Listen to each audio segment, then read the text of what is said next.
Hey, what's up guys, and welcome back to the channel. And today we're getting into some shocking Reddit confession threads. You guys have been loving the Reddit confession threads, so I'm going to keep recording them as long as you guys keep watching them. So comment down below and let me know if you'd like to see another one in the future. And today, like the title says, we have some shocking, terrifying, depressing, and horrifying confessions. And yeah, this video will be long enough already, so I'll keep this intro short, but make sure to like the video, subscribe to the channel, and I just want to say thank you so much for stopping by and watching the channel. It means the world. And sit back, relax, and without further ado, let's get into some shocking Reddit confession threads. I left my wife because I thought she was cheating. She became a H addict. I found out she never cheated. Disclaimer. I have always been an emotional, stupid, dumbass wrecking ball of a person. I wish I could say this was out of the norm. I've been in therapy since I was 11 years old. I met my wife in 2005 in a nightclub in Lower Manhattan, and she was an amazing person, and we connected right away. We dated, then got married in 2007. I was 23, she was 25. But we were in love, and to us, it didn't really matter. We actually had a good marriage, and I loved her, and she loved me. I was shocked at how much we got along for so many years.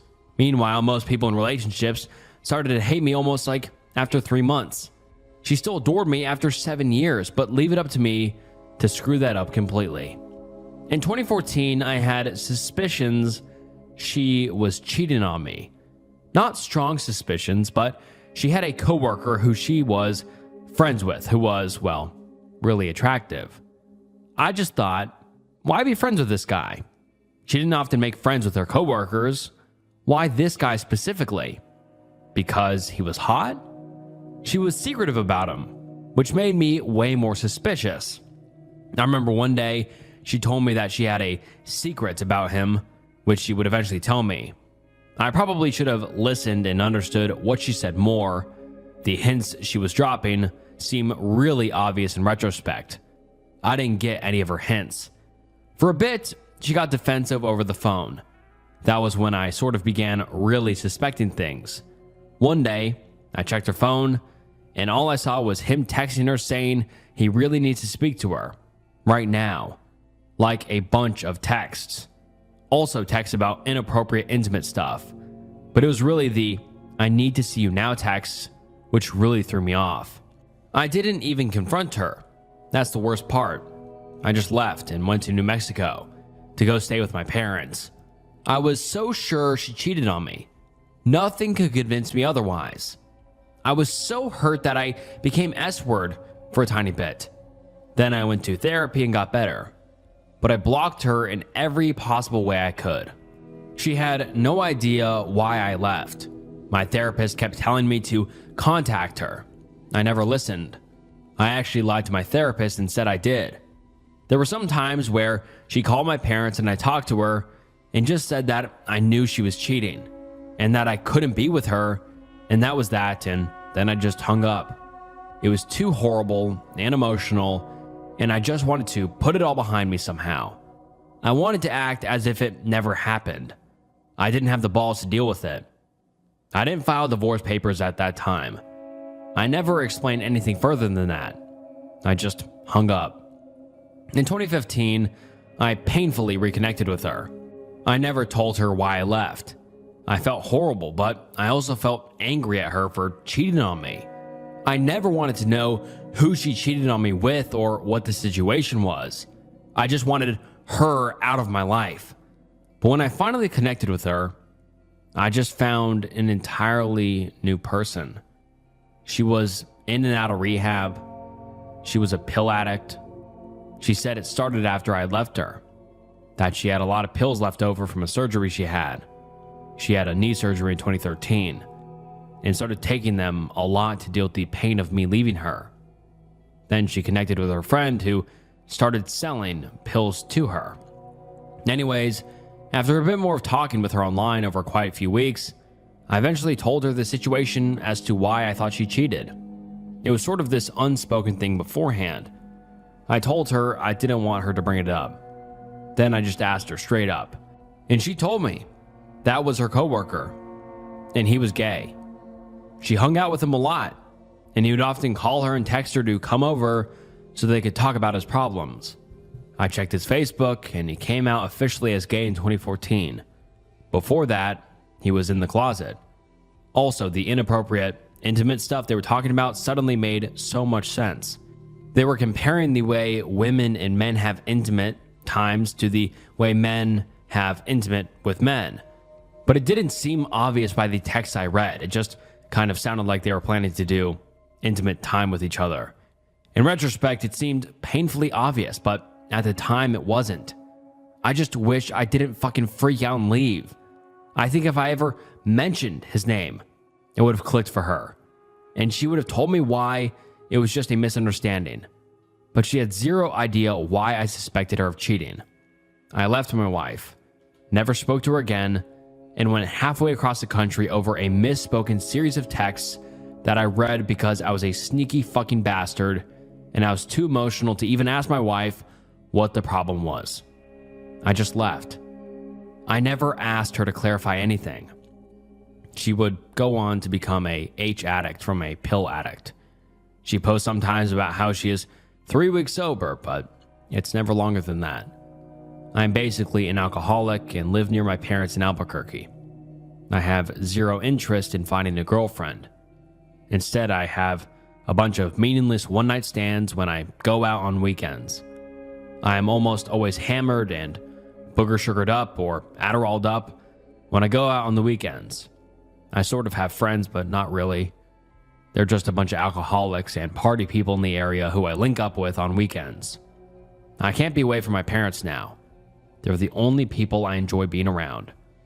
I'm just an emotionally fragile mess who feels like they completely ruined someone's life over something so stupid. I know it sounds stupid, but for the past few years, my parents are the only friends I have, and the only people I really see besides the people at my job and the woman I sleep with, who I never make connections with. I cannot help but think I will literally never get out of this. The fact that I ruined her life over this. I go to therapy, but it doesn't help enough. I still sometimes talk to her. We officially got divorced. Nothing split in 2017. She is a H addict, and I am horribly depressed, so we have some relations, but I can't help but think that I ruined her life far, far more than I ruined mine.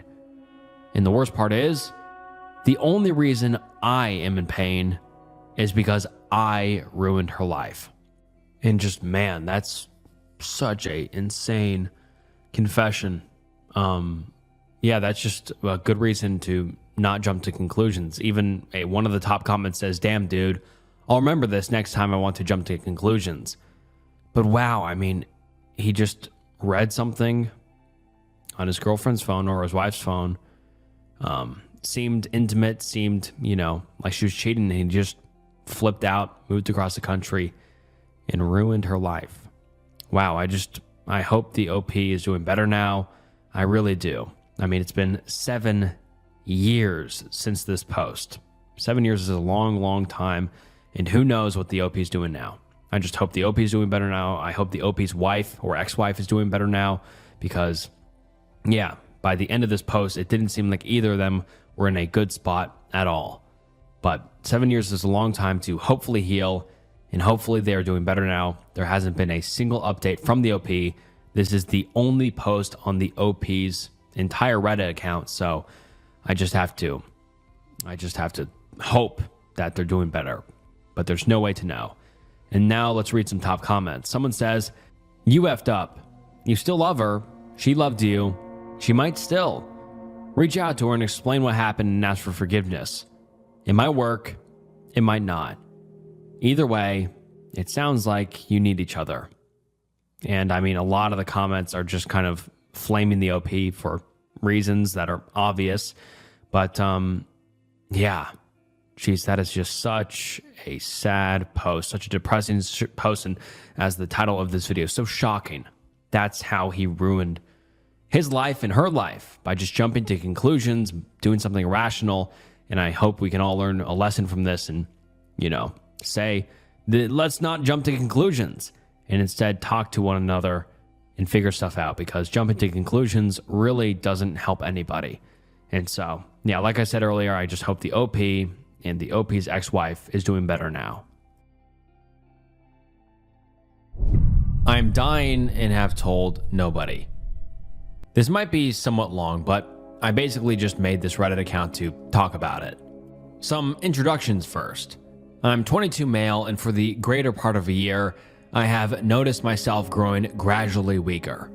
I am an avid golfer who used to be able to hit drives upwards of 290 to 300 yards.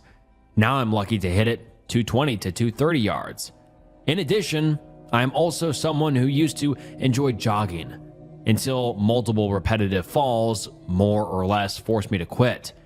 There are other symptoms that raise concern, but I won't bore anyone with the extensive details. At any rate, about 6 months I had my initial consultation with my neurologist, and he was very dismissive of my symptoms, saying they were likely caused by anxiety and to not read further into it. After some protest on my part, he agreed to perform some diagnostic testing in a few months if nothing had improved. 4 months go by, and of course, things got worse. Perplexed, my neurologist ordered an EMG, which, if you did not know, is a test which involves measuring the activity of nerves in the body through the use of needle electrodes. Sounds awful, truly was not that bad. As the test began, the technician was very amicable and talkative, but as soon as the first needle went into my arm, her demeanor changed immediately, as if any levity had suddenly been drained from her. That was the first time I began to truly worry. Upon completing the test, she immediately sent the results to my neurologist, who, that very same day, arranged for additional testing, including, but not limited to, MRI, extensive neurological exam, strength tests, and an additional EMG. The whole shebang, to be completed within the week. At any rate, following the completion of the second EMG, this time by my neurologist himself, I was summoned into his office. After jotting down some quick notes and doing some mental aerobics, he asked very politely for me to sit down. And before the words even left his mouth, I immediately knew what was going to come out. And that's essentially the story of how I went from being a perfectly normal 22-year-old to being told that I had Lou Gehrig's disease and 3 to 5 years of life left.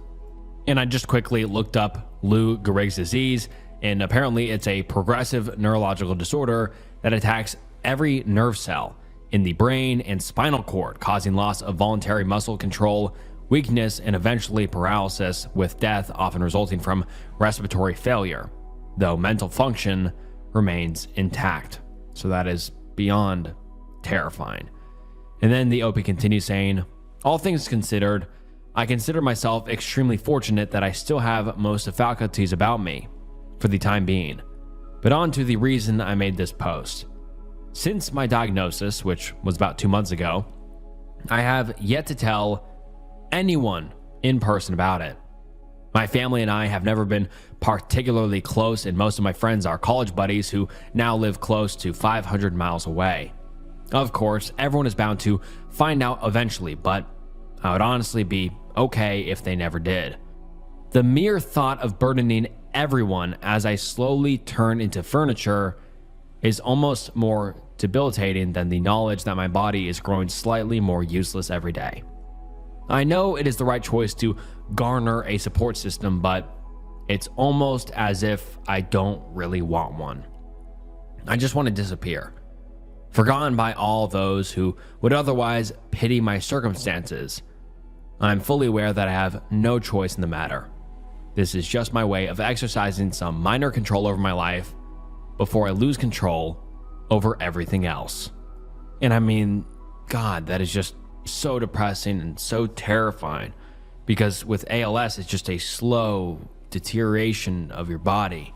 And it's not like, I mean, all horrible terminal diseases are like that, but like, it's just terrifying how you just slowly lose muscle function, but you remain intact in your brain, and then you just can't use your body anymore. and then you just eventually die. I mean, that is terrifying and so depressing. And now let's get into some top comments. Someone says, maybe this won't make you feel better, OP, but at the very least, knowing that you have 3 to 5 years allows you to prioritize the things you want to do in the time you have left. Young people die suddenly every day and never get the chance to think about what they would have or should have done. We're all going to die eventually. And personally, I hope I'm one of the people who gets plenty of advance warning, but of course, I'm sure it's different when you're actually in that position. Anyway, don't worry about paying back your student loans, your credit card debt, or watching what you eat. Go do whatever the heck you want to do. Enjoy your freedom. And then someone replies saying, 3 of those last years could be him lying in a hospital bed 24/7, unable to talk, eat, swallow, or breathe properly. The pulmonary system is the last to give in, and ALS patients often spend a long time absolutely paralyzed before actual biological death occurs. I'm really sorry to be a spoil sport here, but it could be only even a few months before he's bedbound. One of my patients had less than a year from the initial diagnosis, weak right arm, unsteady balance, until the last stage where he/she was in a ventilator, only able to blink. It took him/her actually several years in that state to die. Jesus, man. Someone else says, unless you have a highly toxic relationship with your mother, tell her. I'm fighting back tears just thinking that it could be my son hiding something so serious from me. Mothers usually only want what is best for their children, for them to be happy and healthy. Give her the chance to be there for you. You will need help down the line. You will need someone to speak and advocate for you. Someone who only has your best interests at heart. Often that is a mother or a spouse. And yeah, that is just so sad. And the final comment I'll read is, holy shit, dude, I'm so sorry. I don't advocate S-word, but I think in that circumstance, I would live my life as well as I possibly could for as long as I could, and then get it medically assisted if at all possible. Cheers, mate. Live and love as hard as you can. I can't do much, but I'll raise a glass for you. And then the OP actually responds to this saying, as it were, one of the first things I considered post-diagnosis was S-word. Even though it is undeniably a self-centered thing to do, I can't envision myself peacefully living out my final days locked inside my own bodily prison. That, in my opinion, is nothing short of sheer torture. And yeah, that is so haunting. And this was posted 9 years ago. And it's been 9 years since the OP made a comment, so we can only assume the worst, that the OP has since passed away. Hopefully the OP lived out their final days doing what they loved. And wow, that just really hits. I mean, hits hard. I mean, it's so shocking and so sad and so depressing to be diagnosed with something, especially so young, 22. And he only found out he had a few years left to live, and the final years might not even be really living. They will be, like he said, trapped inside his bodily prison. Wow.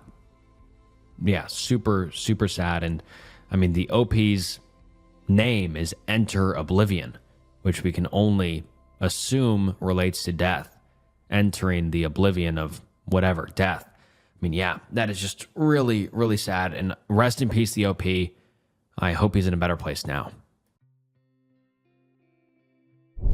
Back in the 1980s, I used to run drugs, guns, and women between 2 major cities. I did some terrible things. Ask me anything. On this, the day before Thanksgiving, I keep thinking about how blessed I am with the life I now have. A loving family, a successful career, a beautiful wife who I love more than anything. At the same time, I cringe during this time of the year when I think back to the life I used to lead. All the names and locations in this confession have been fabricated, but with a nod to old memories not being 100% reliable, what I shall confess here is true. Also, before I begin, let me state that I am not proud of this period of my life. I'm absolutely ashamed about it. Out of high school, I went to work at a manufacturing plant that my father and his before him had both worked at their entire lives. I made pretty decent money and owned my first house when I was only 19, while most of my friends were working shitty jobs and living in small, shitty dorms at various universities. I thought of them as suckers at the time. But despite my decent pay, it was never enough. Enter James, a guy I only barely knew in high school. Like me, he had a fake ID and frequented a very sleazy bar/strip joint just outside of our hometown.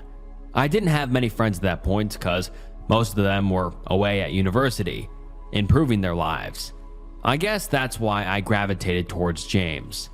Eventually, we started hanging out regularly. For a time, I even let him live at my house. One day, James asked me if I'd like to make $400 cash. Who wouldn't? And all I had to do was drive a car of his from the city nearby to a city about 4 hours away. That was it. He'd even give me an extra $50 to buy a bus ticket home after, so I did it without many questions. That's how it began. Every few weeks, he'd ask me if I'd be willing to do anything. And though I knew something shady must be going on, I figured what the hell. All I had to do was drive, drop the car off at a certain address, and then catch a bus back home. Easy money, no questions asked. One day, during one of the drives, the car, which was a junker, they always were, got a flat. When I opened the trunk to get out the spare, I saw a large black duffel bag, the kind hikers use to pack up large tents, but I knew there was no tent inside. When I opened it, I was only mildly surprised to see it filled with guns. I never mentioned the flat or my discovery of the guns to James. The money was too good, and I didn't want to piss him off. But over time, we just eventually, and naturally, cut out all the bullshit. Stopped using code words. Stopped pretending I didn't know what I was doing. About a year later, I knew full well that I was transporting either guns or drugs, and usually both, every other weekend. I asked for and received a raise, $600 a trip plus expenses. I never met the people on the other end during this time. I would just drop off the car at either a house or apartment complex in the other city, then get the fuck out of there. Meanwhile, back at home, James had become my best friend. He knew how to party. He knew everyone at the local bars and strip joints. He must have gotten me laid a dozen times, and I'm talking with girls who were hot as fuck. I had serious girlfriends during this time too, but whenever I had some kind of beef with James, he'd show up at the door with some young hottie that barely spoke English. Some, I suspect, were no older than 16, but they were always very submissive and compliant, and they always showed me a good time. I knew in the back of my head that these girls were being mistreated, that they were most likely escorts, that they were basically slaves. But I ignored all my reservations. I liked having intimate time with them, and I treated them like shit because it made me feel good somehow.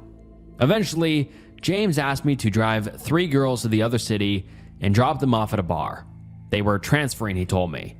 I agreed. During that drive, one of them tried to escape during a stop at a rest area. She literally threw open the door and took off running as soon as I stopped the car. I chased her down, tackled her, and dragged her back to the car while she wailed in tears and blubbering things in Polish or Russian. After that, I still didn't stop. I ran the girls too, but always bound their ankles together with twine before leaving. I ran them both ways, from my city to the other and back. I still ran the drugs and guns too, and I made a lot of money in the process. Everything began to finally change for me when James had me help him start recruiting locals. I know it's horrible, but the foreign girls were easy to ignore since I never really understood them. Only 1 in 3 ever knew much English, and even then, they were usually quiet. The local girls, they weighed on my conscience. I suddenly saw them as human. One in particular begged me to bring her home, and she was as young as my little sister, so I did. I brought her home. The scariest moment of my life was when James showed up at my house after that. He was furious, and he was caring as always. He actually drew his piece on me. I don't know how, but somehow I talked him down from murdering me right then and there. I did a few more runs for him after that, but no women/girls. Eventually, I got lucky. The plant I worked at had ordered increased production, 7-day work weeks. James knew he couldn't pay me enough to make up for me quitting that job, so he accepted the fact I no longer could be one of his runners. After a few months, he stopped even asking me. I got my shit together during that time. I became very religious as the guilt for what I had done consumed me. I remain religious to this day, though not so much as back then. Eventually, I ended up becoming one of the suckers I used to sneer at. I went back to school, I got a degree, and I've been working in my field of study ever since. No idea why I got so lucky. Had I been pulled over once in any of those drives, I would have been fucked. Those days will forever haunt my nightmares. When I think of those poor girls especially, my own daughters are older than some of the ones I essentially R-worded back then. To this day too. Whenever I read about a shooting in that city I brought so many guns to, I wonder if possibly one of the weapons had been delivered there by me. The drug ODs too, the lives ruined by the drugs. Jesus, help me. But you can ask me anything if you want in the meantime. And before we move on to the comments, I just want to say quickly, this is such a different confession than usual. I mean, this isn't Ask Me Anything, a drug runner, a weapon runner.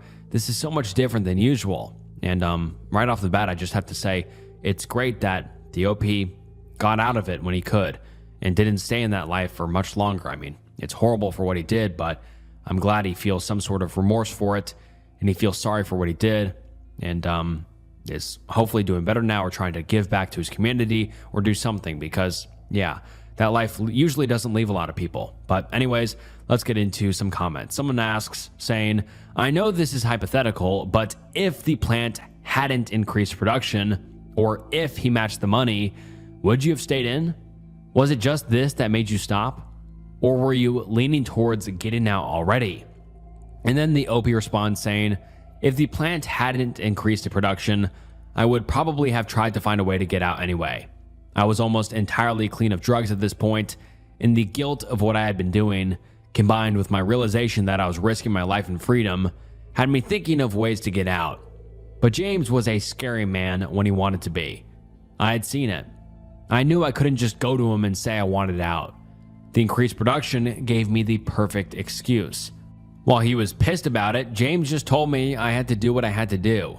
If he had promised to match the money, I'd still have tried to get out, but it would have been more tempting to stay in probably because that work was a lot easier and I was still struggling with my sobriety. Someone else says, do you know what happened to James? Where is he now? And then the OP responds saying, James ended up moving for reasons I don't know. The last communication I ever received from him was a letter asking me if I'd be interested in joining him in a new business venture. I never replied to that letter. Years later, I found out he died from an OD. According to the Social Security Death Index, he died half a country away shortly after he sent me that letter. And then the commenter replies saying, sad stuff, man. Glad you got out of it and turned your life around. And then the OP responds saying, thanks. The really hard thing is looking into my past and seeing such evil.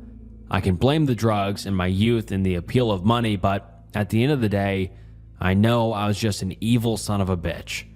Those girls. I think about those girls all the time.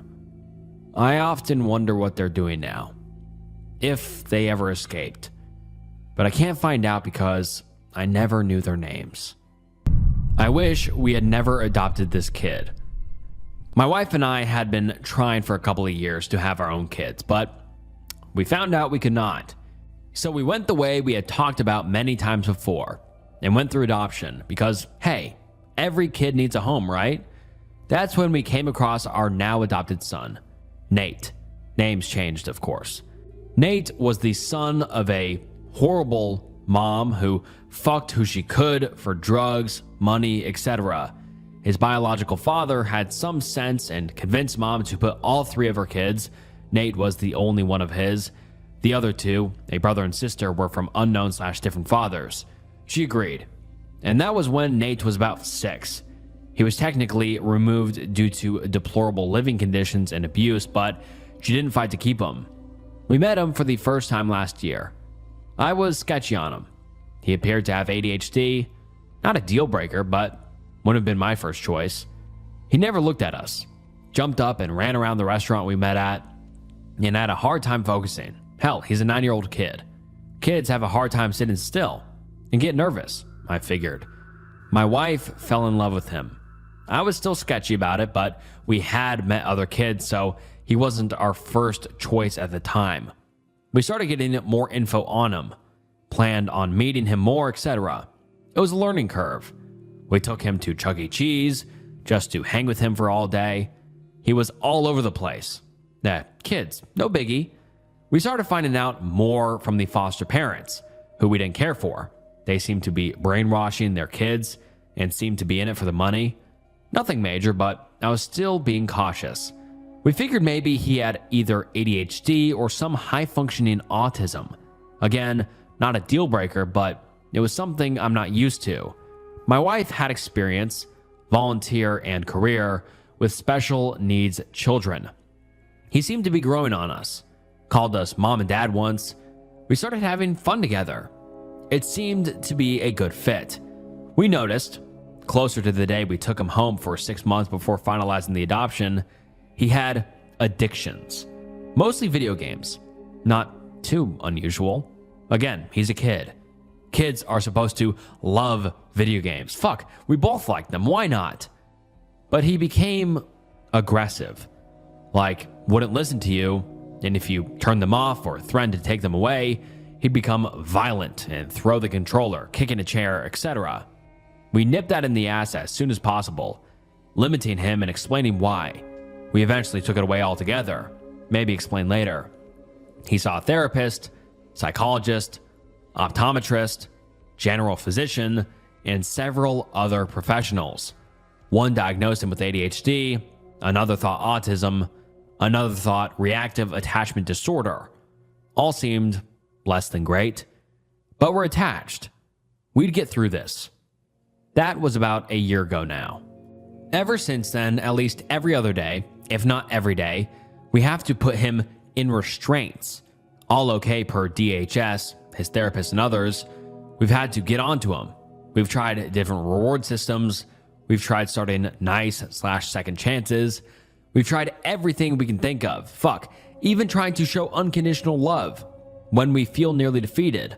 He's constantly lying about everything and anything. He plays dumb. He threatens to be bad, which we aren't afraid of.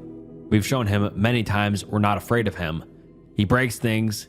He has no emotions, anything. Never shows remorse unless he's told to. Tell them you're sorry. Does what he wants, even when he knows it's going to get things taken away.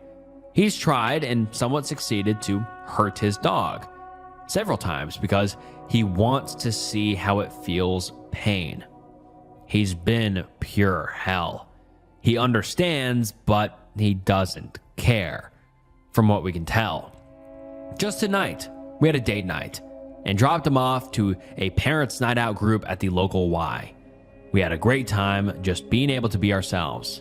We get back, I go in to pick him up. The assistants there pull me aside and tell me he has caught trying to, well, not so much trying, he did grab several girls' parts twice.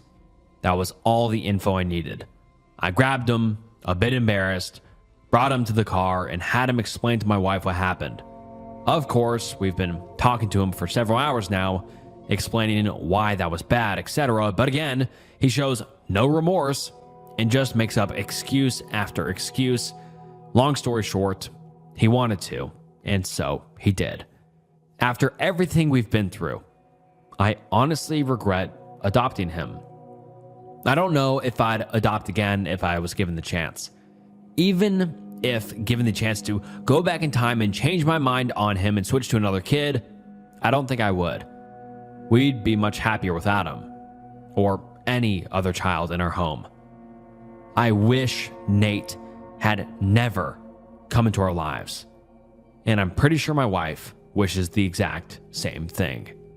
And now let's get into some comments, and boy, these comments are honest and harsh. Let's get into it. Give him back to the state.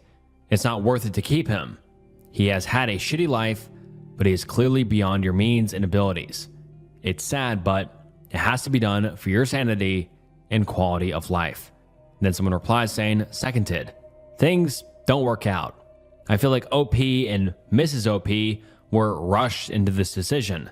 This kid was born addicted to whatever the fuck his biological mom was on, and now you have the deranged juvenile running your house.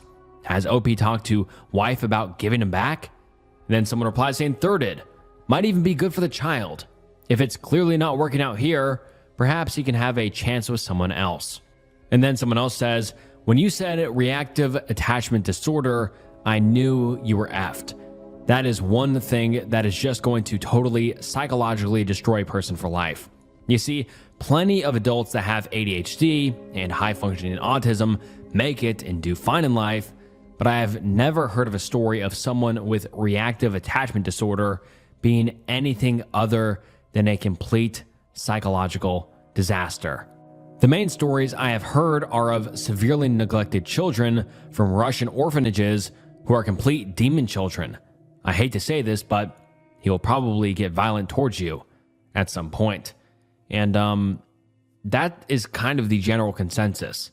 Everybody is saying he's kind of a lost cause, especially for the OP and Mrs. OP here, because I think it's just they're in over their heads. They can't, not fix, but they can't help someone like this. They just aren't a specialist at all.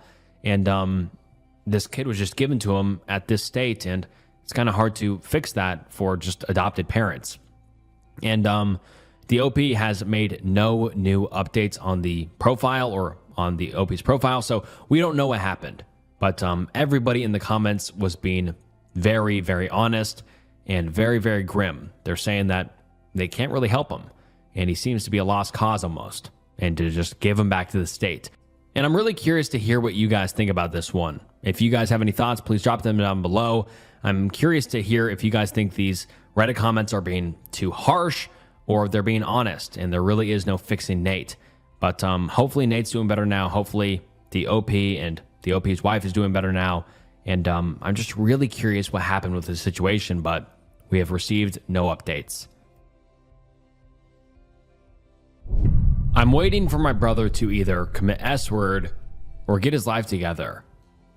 Today, my younger brother turned 21. No party, no celebration. He refused to read his birthday card from our grandma. He did not even want to blow out the candles on his cake. Ever since I was about 12, I knew my parents were failing him. He was a hyperactive kid, so they pumped him full of ADHD medication, which gave him insomnia and anxiety. So they put him on anxiety meds and sleeping pills, which made him depressed. So they put him on antidepressants, all before age 10. He was given a computer at a young age and was completely addicted immediately. My parents set no boundaries in terms of usage, so he would play all day, every day, sometimes late into the night before school. As you can imagine, this resulted in him becoming antisocial, ruined his grades, and prevented him from participating in any meaningful activities like sports or clubs. I would get into screaming matches with my mother over the fact that she needed to take the computer away from him. Then our other family members started expressing concern. Then teachers. Our parents did nothing. Later, he was diagnosed with celiac disease, which explained his difficulty concentrating and other problems he had been experiencing. My parents provided him with gluten-free food for about 6 months before giving up. It was all too hard. Pathetic, I know. So he has now been eating gluten as a known celiac for the past 6 years.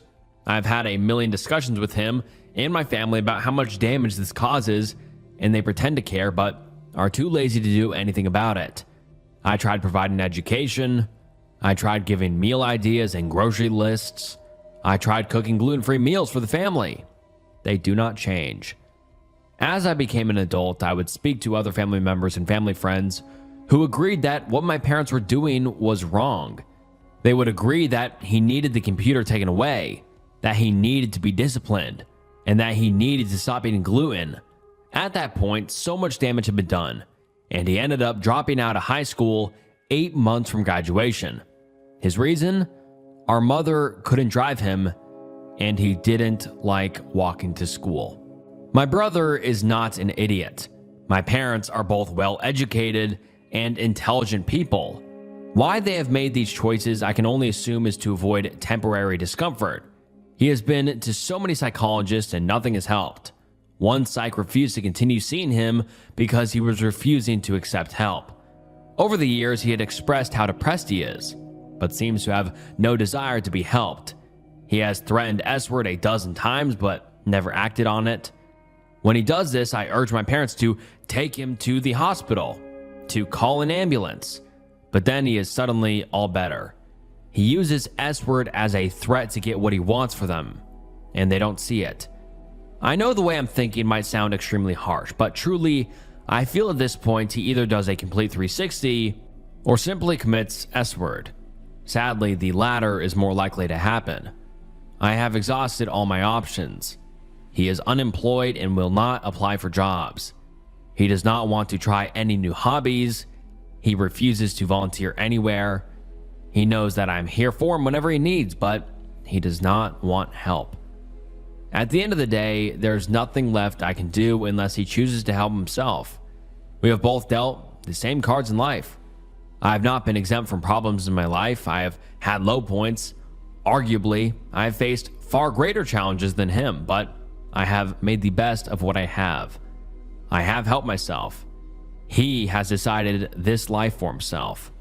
In the past year, I have had to stop trying and simply let go as other priorities in my life take over. I'm currently working full-time and saving for a house deposit with my partner. We plan on getting married and having children as soon as financially possible. Once I have children, they will be my top priority. I fear that when our parents eventually pass away, I will be the only person left in his life. At that point, I will not be able to help him.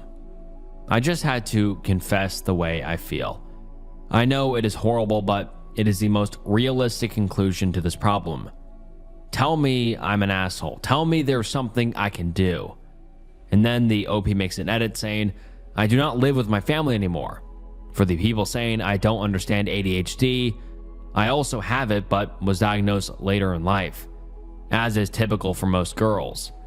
It wasn't picked up when I was young. I have also suffered with severe depression and S-word thoughts, but have chosen to reach out for help and work on developing healthy coping mechanisms.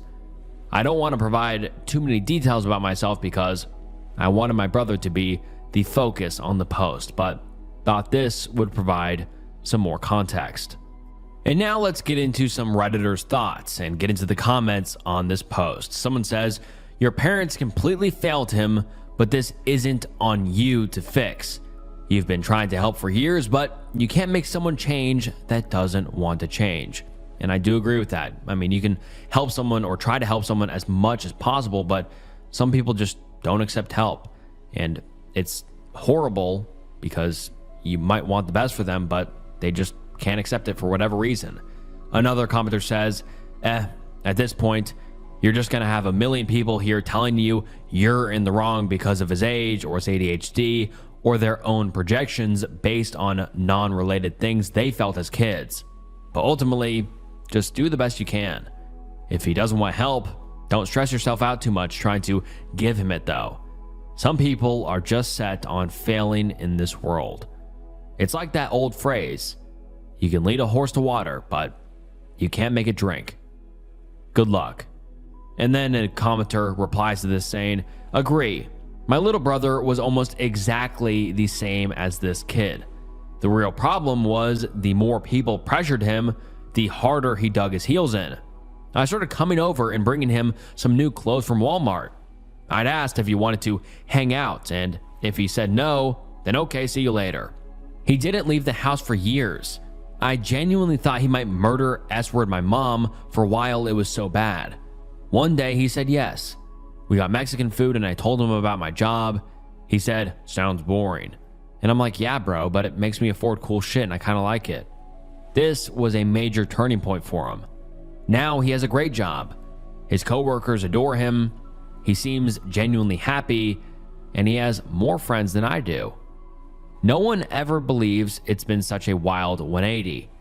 I do think he's a little autistic, but the only evidence I have is the lack of identifying sarcasm and his way to logical attitude for literally everything. And yeah, I think that one poster said it perfectly. You can lead a horse to water, but you can't make it drink. And I just have to feel bad for the OP because the OP genuinely seems to want to help their brother. But, you know, it's either a mix of the parents not trying to help ever since a young age, and now it's kind of a lost cause. But as the reply to that comment said, he says, my brother was the exact same, and he did a 180, and he's all good now. So hopefully the OP doesn't give up on her brother just yet, and he can make a 180 and improve his life. But, you know, we haven't heard any updates since then. This was posted about a year ago. So hopefully the OP is doing better now, and the OP's brother is doing now. I've lost $200,000 in the past 3 years gambling. I, 25 male, have a serious gambling problem, and I'm not sure who to go to anymore. It all started in the middle of COVID with $25 here and there, betting on sports and playing blackjack for fun. Never really was a big issue, never betting more than I could handle. I have a great job. I have a great job that pays me $100,000 a year. I still live at home and pay the little necessities like rent and bills. In 2022, it got bad. I lost about $80,000 without anybody knowing my entire life savings was gone. I called 1-800-GAMBLER, got myself banned from my respective state from all casinos and online, and even told my mother about it. I was doing good for about 3 months, and then 2023 hit, and I found this app where I could bet cryptocurrency. So I started there, entering in $500 here and there. I want help. I know I need help, and I get into these moods where I just can't stop even though I know it's bad. I can't help myself. I've been through all the swings. The gamblers have the winnings and the losings. I'm unaware of what to do and where to go. I lost it all last night. I've been up all night thinking about it. I feel lost and very tired. And I just thought this was a very important confession to add because gambling is horrible, and it is even worse in the modern day. I mean, I'm sure you see a lot of YouTubers promoting it and taking a sponsor from gambling companies, and every single ad on YouTube is basically a gambling company nowadays, it feels like. But gambling truly is such a slippery slope, and you just don't win no matter what. Because if you gamble for the first time and you win, great. You're going to want to gamble again, and then you'll eventually lose. And then if you lose, you know, you're going to want to win that back, and then you can keep losing. And it's just that's just obvious gambling, but it's just not a risk you want to take. Even the first time can get you hooked, and it's just a very slippery slope of losing all your money. And it's hard enough to keep money nowadays, let alone just throwing it into the void of the gambling universe or whatever. The gambling gods taking it from you. But yeah, just very rough story, and I can only feel for the OP losing his life savings. I mean, I can't even imagine trying to rebound from that and to have the motivation to continue working or continue doing anything in life knowing you lost like tens and tens of thousands of dollars. God, it's just so sad. And let's get into some comments. Someone says, normally posts like this make me want to mind my own business. First things first, the money gambled is gone. You know this place. You know it's your bones. The door with incredibly steep stairs is a choice you could take, my friend, and you should take it. Realize that not only do you have the privilege to have had the fun you've had for so long, but you also have the luxury of being able to bounce back. Having not affected anyone but yourself for the most part, learn and grow. Perfection is enemy of progress, and you've never going to have a streak that will resurrect the pain from you. Gambling is a demon that will rob you of the person you are meant to be. Many of us have been here, and you will bounce back and beat this. Turn the page. leave it behind, and take what we've learned and use it to be fucking amazing. Edit. Oh yeah, get some sleep. Lord, what a difference a day makes. And then the OP responds saying, thank you so much, kind stranger. I'm going to make this post my homepage on my phone. And it's been about a year since the OP posted this with no further updates, so I can only hope the OP has gotten better, rebounded, and bounced back the best he could. I was very successful as a child, but I lost it all and now I have nothing. When I was 14, I was a pretty big YouTuber. I had around 1.8 million subscribers. My channel was blowing up and I was making a lot of money. Some months over $50,000. It was my dream and I was actually living it. I had made tons of close friends from YouTube. I was well known in the game I played. And for the first time in my life, I was genuinely happy. But the thing is, I never really saw the money. My narcissistic mom was in control of it all. She told me I was too young to have a bank account and that she'd take care of it for me.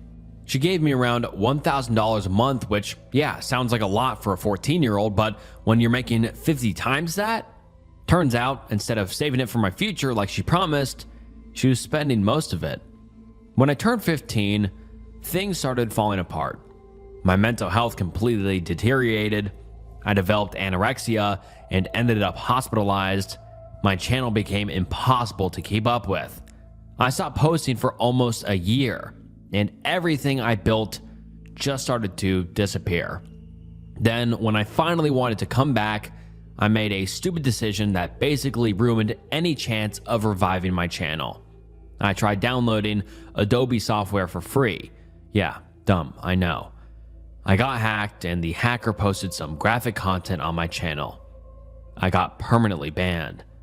And instead of contacting YouTube right away, I just gave up. I was so mentally checked out that I didn't even care at the time and told myself I would deal with it later. When I finally tried to appeal months later, YouTube denied me.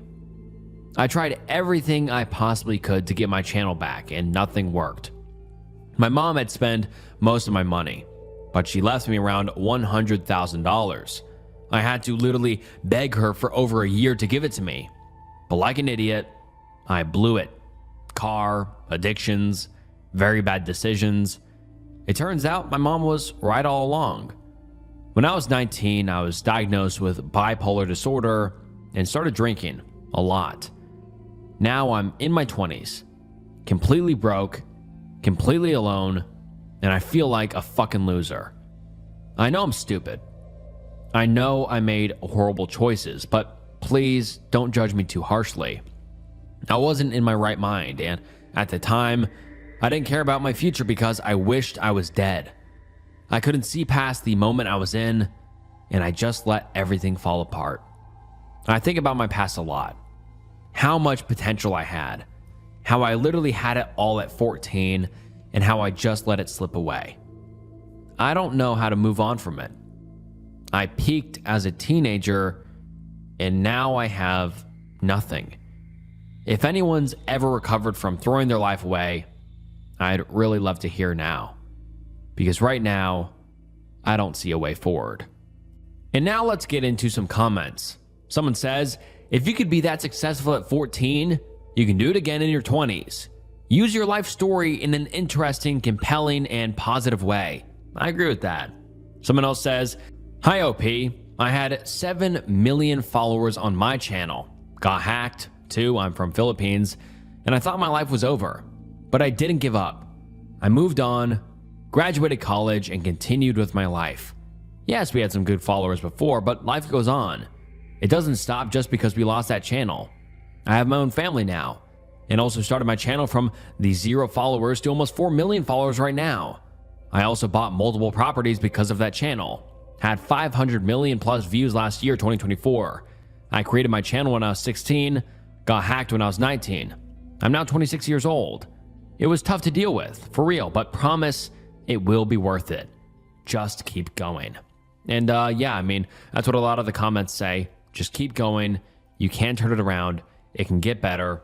And I have to agree. I mean, I have a channel that's pretty successful, but I haven't gone through anything of what the OP is mentioning with her mother stealing all the money. I mean, I can't imagine. That's so tragic. And I just hope the OP can learn and move on. It's very unfortunate the OP blew the $100,000 because that could have been a great starting point for starting another business or just investing it or just saving it or as a great, emergency fund or whatever. But it's unfortunate she blew it. And I just have to say, get up, keep going, keep moving on because, 20 is still very young and you have a lot of life to live. You don't need to give up now, and you didn't peak at 14. Your peak is still in the future. On to the next one. I hit rock bottom last night after years of gambling. I really need to get this off my chest and hear from others who've been through it. Hey everyone, I'm 22 years old and I've been gambling since I was 18. I've never really told anyone the full story, but after what happened last night, I feel like I finally hit my breaking point. It all started when I first went to the casino with my friends at 18. I put down $50 and somehow walked out with $1,000. The next day, I did the same thing, another $50 and $1,000 on roulette. At that age, that kind of win felt unreal. I got hooked. For a while, it didn't seem that bad.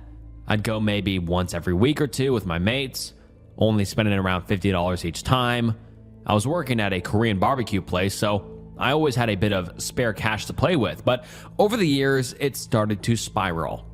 When I was 19, I got into sports betting, and that's when things got really bad. I lost every single dollar I'd saved for a trip to Asia. The trip was only a few months away, and I had to pick up another job just to make sure I didn't disappoint my girlfriend. That guilt and stress nearly broke me. I told myself I'd learned my lesson, and for a while, I stopped. I went a few months clean and built my savings back up around $6,000, but, of course, the moment I felt safe again, I went back. I started winning again at first, and that false sense of control came flooding back in. Then, last night happened. I lost everything. Around $14,000. That was all the money I had saved. I work in support work now, and I'm at a point where I barely have enough left for fuel. I'm so depressed and full of regret. I keep replaying every moment, wishing I could go back and make different choices. What makes it even harder is pretending everything's okay. Having to smile in front of my girlfriend when all I feel is guilt and shame. Trying to hang out with friends and act like I'm fine when deep down, I feel completely empty. It's exhausting trying to keep up with the act when all I want to do is disappear for a while. I know I'm still young and that I can rebuild, but right now, it just feels unbearable. I don't want to hide anymore. I don't want to keep living in this cycle of losing, rebuilding, and destroying myself again. If anyone out there has gone through something similar, how did you recover? How did you rebuild your finances and your mental health after hitting rock bottom? Any advice or even just hearing your stories would mean a lot right now. Thanks for reading. And now let's get into some comments. Someone says, one of the worst addictions, brother. My father, rest his soul, was a huge gambler for most of his life. Good man, bad habit. Very bad. He kicked it when he was around 60 but died at 65. The amount of shit that he went through and put my family through. Sheesh, you wouldn't believe it. Just stop gambling. And go to Gamblers Anonymous if you need to. It helped Pop. Someone else comments saying, since almost nobody here is giving you actual advice, let me do it. You lost $14,000, which is a lot of money. It's so much money that you feel like you hit rock bottom and probably feel a lot of sadness, anger, guilt, and shame towards yourself in this whole situation. You can't undo the damage that you've done to your own mental health and financial situation, but here's what you can do. Learn from it. It's the least you can do, and here's how. Number one, start sharing. Start talking about what happened with people you trust with your life, parents, girlfriends, siblings, close friends. This will help you with your mental health and clarity, which you need to start rebuilding. And that's what I always say in these videos. Whenever you guys comment or email me with confessions, or, you're struggling with something, I always tell you guys, please talk to somebody, because it does make it better. And then the commenter says, number 2, look for professional help. You're an addict and you need to protect yourself from yourself. This is not something an addict can do by themselves, so you need help and guidance. You don't have to do this by yourself, and realizing that will make you feel so much lighter. Number 3, start financial rebuilding. Financial stress is horrible. Once you start saving money again, you'll feel proud and happy. It's a present and it means you're back on track. Go to meetings and keep talking to your loved ones, especially when you feel some kind of urge. Make yourself proud. Stop surviving and start living. And then the final comment I'll read, someone else says, nobody wins at gambling, bro. Nobody. And I just have to agree and emphasize that last tidbit. Nobody wins in gambling. You just can't win. You're just chasing a win that doesn't really exist. And if it does, it exists for 0.000000001% of people, and even they lose. So just not even worth starting. And if anyone watching, are dealing with gambling issues, please seek help. And also, I just have to advise against gambling. It's never been easier to gamble. Back in the day, you'd have to go to a casino or go to a different state to gamble.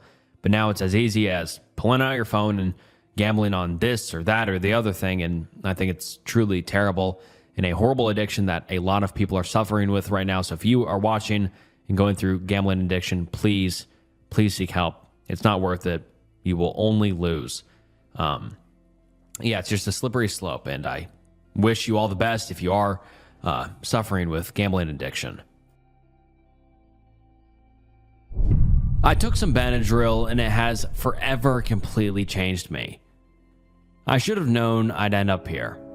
What started as a way to sleep a little easier turned into something that's taken over my life. I started taking Benadryl a while ago just to help knock me out. But over time, it stopped being about sleep. I started taking more and more. I liked the way it made everything feel distant, like I could turn off my brain. I've talked about it before, as some of you have read. I told myself I was in control, that I could stop whenever I wanted, but that was a lie. I've been hospitalized now. My body couldn't keep up with what I was doing to it. I was hallucinating, disoriented, a shell of myself, hearing my dead mother, seeing the Hat Man, feeling trapped in my own skin. The doctors told me I was lucky to even make it in. Lucky. That word feels weird when you're strapped to a hospital bed, wondering what the hell you've done to yourself. Even now, even after everything, there's still this part of me that wants to go back to it. It scares the hell out of me. I feel like I've rewired my brain and now I can't find the way back to normal. I don't even remember what normal feels like. I have no one to talk to. Maybe just to get it off my chest. Maybe because I feel like I'm screaming into a void and hoping someone hears me. I don't want to be this person. I want out. I can't keep going like this. I have seen things I can't explain and things I don't know how to explain, like smells, creatures, and I felt like I've been floating in a world beyond my understanding. And now let's get into the comments. Someone says, it's a nightmare drug, and at least one user from this sub died this year. You need to stop now. It's a delirium. It's not fun. It's only addictive and highly dangerous, and the trips sound awful. Please seek help. And then someone comments saying, well, I'm glad Benadryl makes me feel itchy, so I stay away from it. And then some people share their stories. Someone else says, long-term Benadryl use has been linked to dementia in old age. So I'm glad you're getting some help with this. Please stay safe. Best of luck to you. And then a lot of the other comments share their own stories with Benadryl and how it's destroyed their life. And I have some unfortunate news, I think, because I went to the OP's profile and the OP made one final post about 7 months ago, and the post simply reads, "I'm not going to make it. I'm sorry, everyone." And yeah, I just saw that final post and I don't know, it just shook me, because I don't think the OP made it. And the OP only made the post of the "I took some Benadryl and it has forever completely changed me," responded to some comments, and then made that final post about a month later from that post that we just read, and saying, "I'm not going to make it. I'm sorry, everyone," with one upvote. And yeah, I know I said it, but it just shook me because I don't think the OP did make it. I don't know why the OP would lie. Obviously, this didn't get attention. And I think that's what makes this feel so much more eerie and sad and depressing, because the OP saying, "I'm not going to make it, I'm sorry, everyone," got one upvote. Nobody saw it.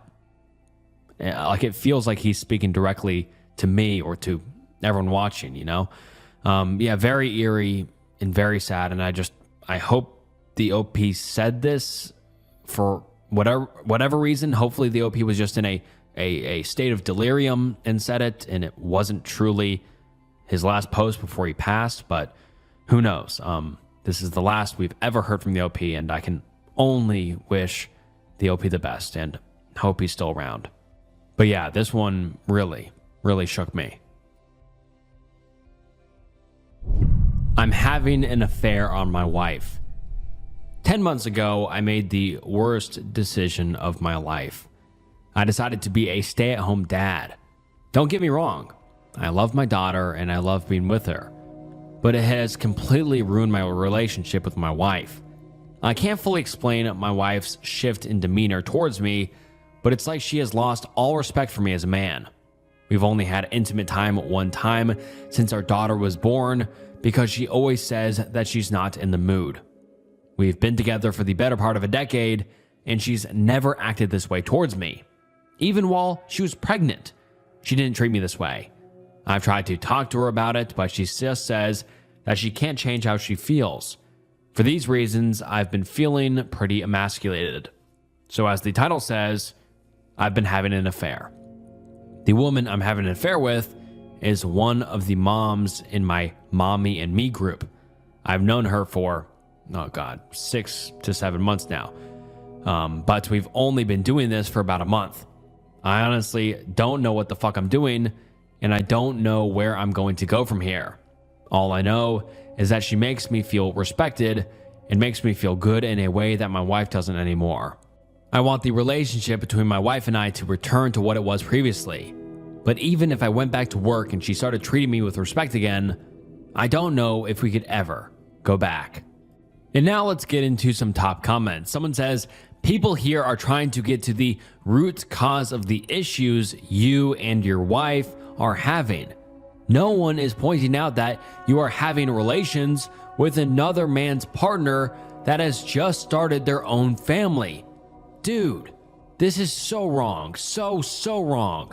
You're destroying yours and another family. Stop it. Also, stop blaming your wife for your decisions. She makes you feel emasculated.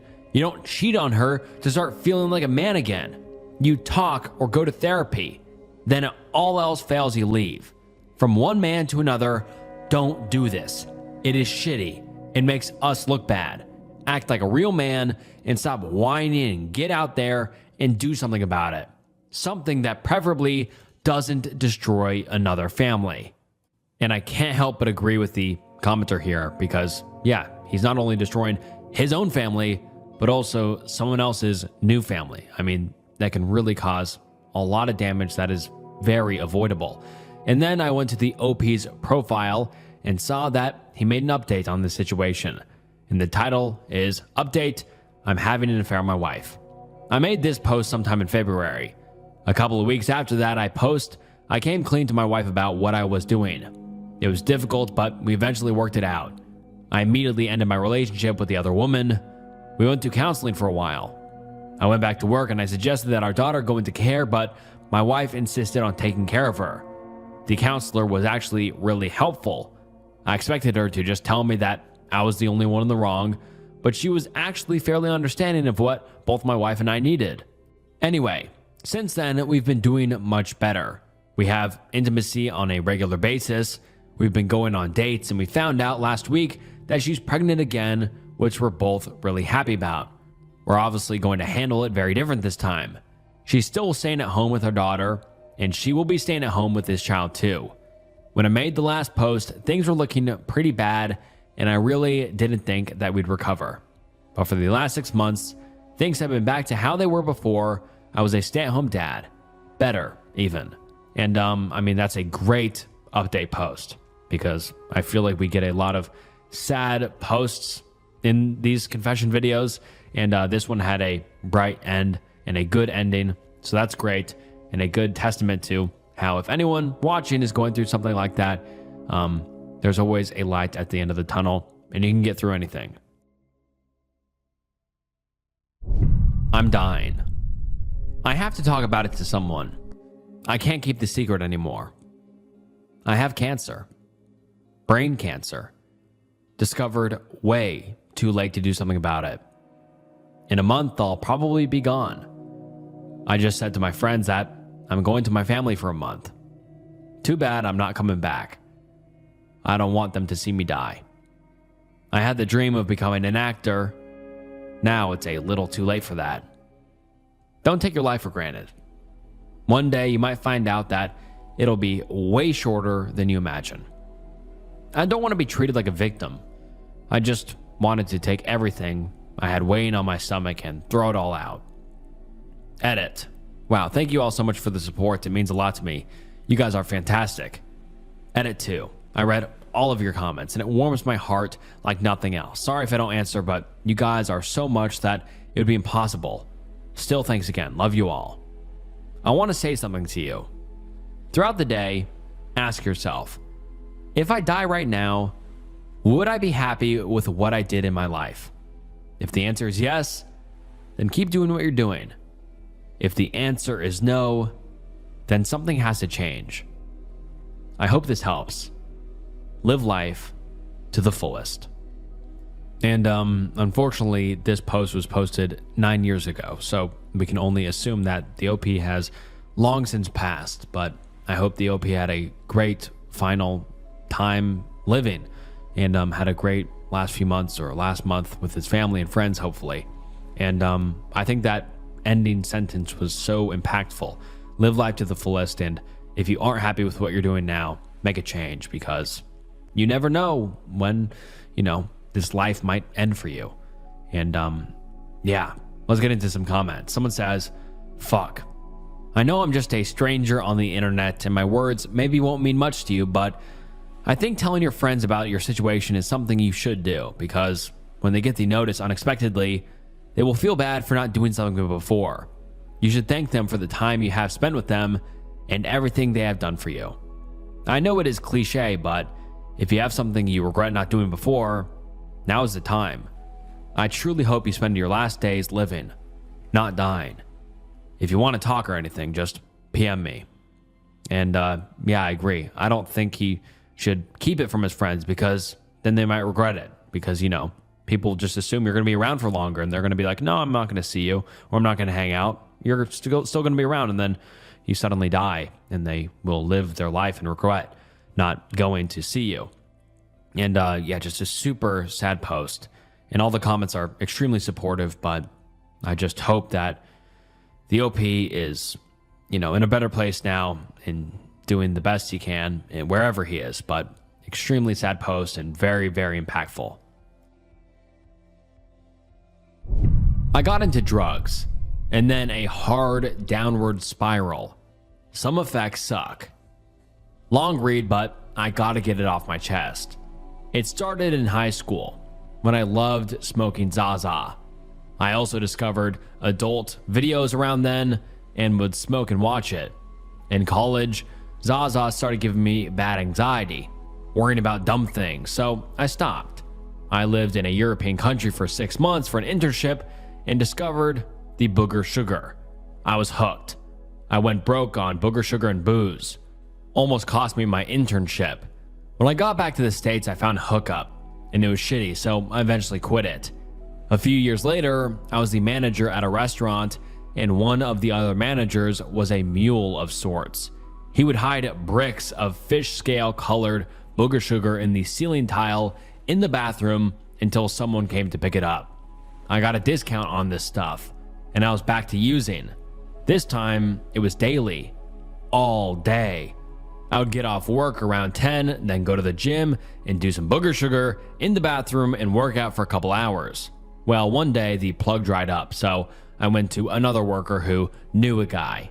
I did this stuff at home and it wrecked my nose. Painful. I went to the bar with the other manager who mentioned it had ice in it. He had used it too. I knew it was bad, but the way it made me feel was so different. Crystal clear vision, everything so bright. I felt so energetic and productive.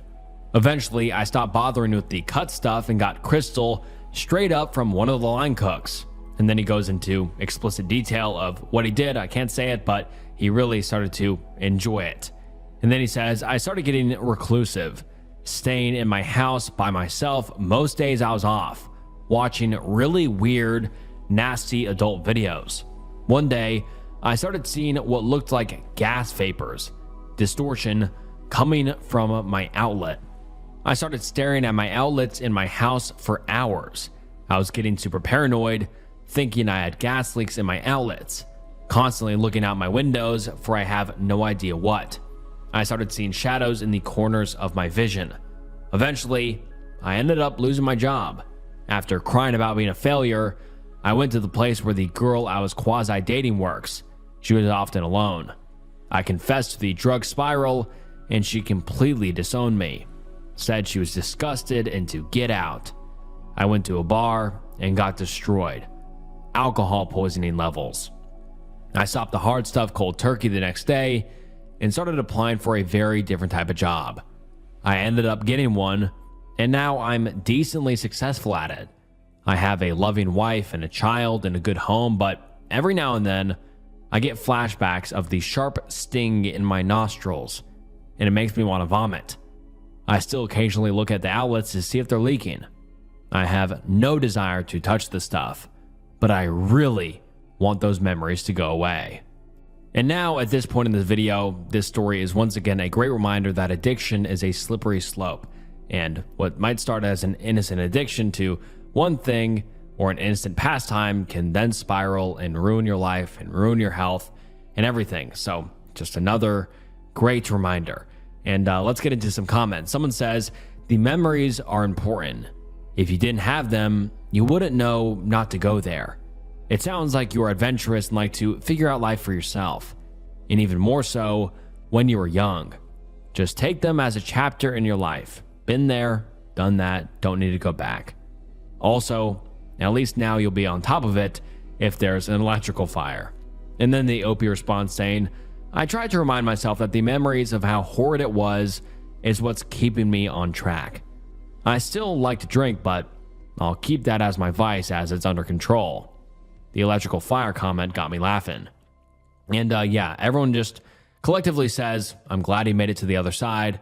I'm glad the addiction didn't get you, because for a lot of people, you know, once you get to that hard stuff, it is very, very hard to get out and turn your life around. But it sounds like he's doing great now. I hope the OP is doing well. He's still active on his profile, so hopefully he's doing well. If you see this video, reach out, and I hope you're doing well. And yeah, just anyone watching, I hope this is a good reminder to keep control of your addictions and be very, very careful of what you let into your life.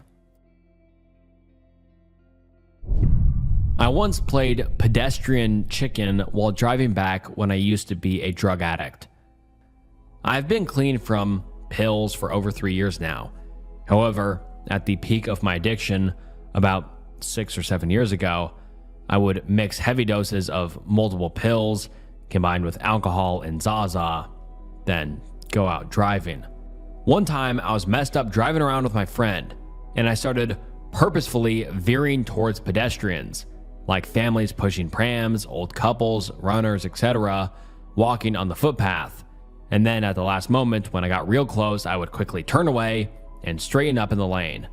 I guess the intention was to freak them out and get a reaction, which of course it did. I remember doing it maybe 3 or 4 times that day. My friend's reaction was complete shock, and I guess in my state I found that amusing. Could have easily lost control in my drugged up state and crippled someone for life or killed them. I can't ask anyone for forgiveness, seeing as I'm not religious, but damn, do I feel like a piece of shit when I reflect on this sometimes. I can't forgive myself. Anyway, after many DUIs and car crashes and narrowly escaping death numerous times, I eventually went to rehab, sobered up, and no longer own a car or drive. I am so lucky to escape having caused no lasting injury to anyone, including myself. Still, when I'm alone with my thoughts, the day I played Russian roulette with other people's lives, just for kicks, will always return to haunt me.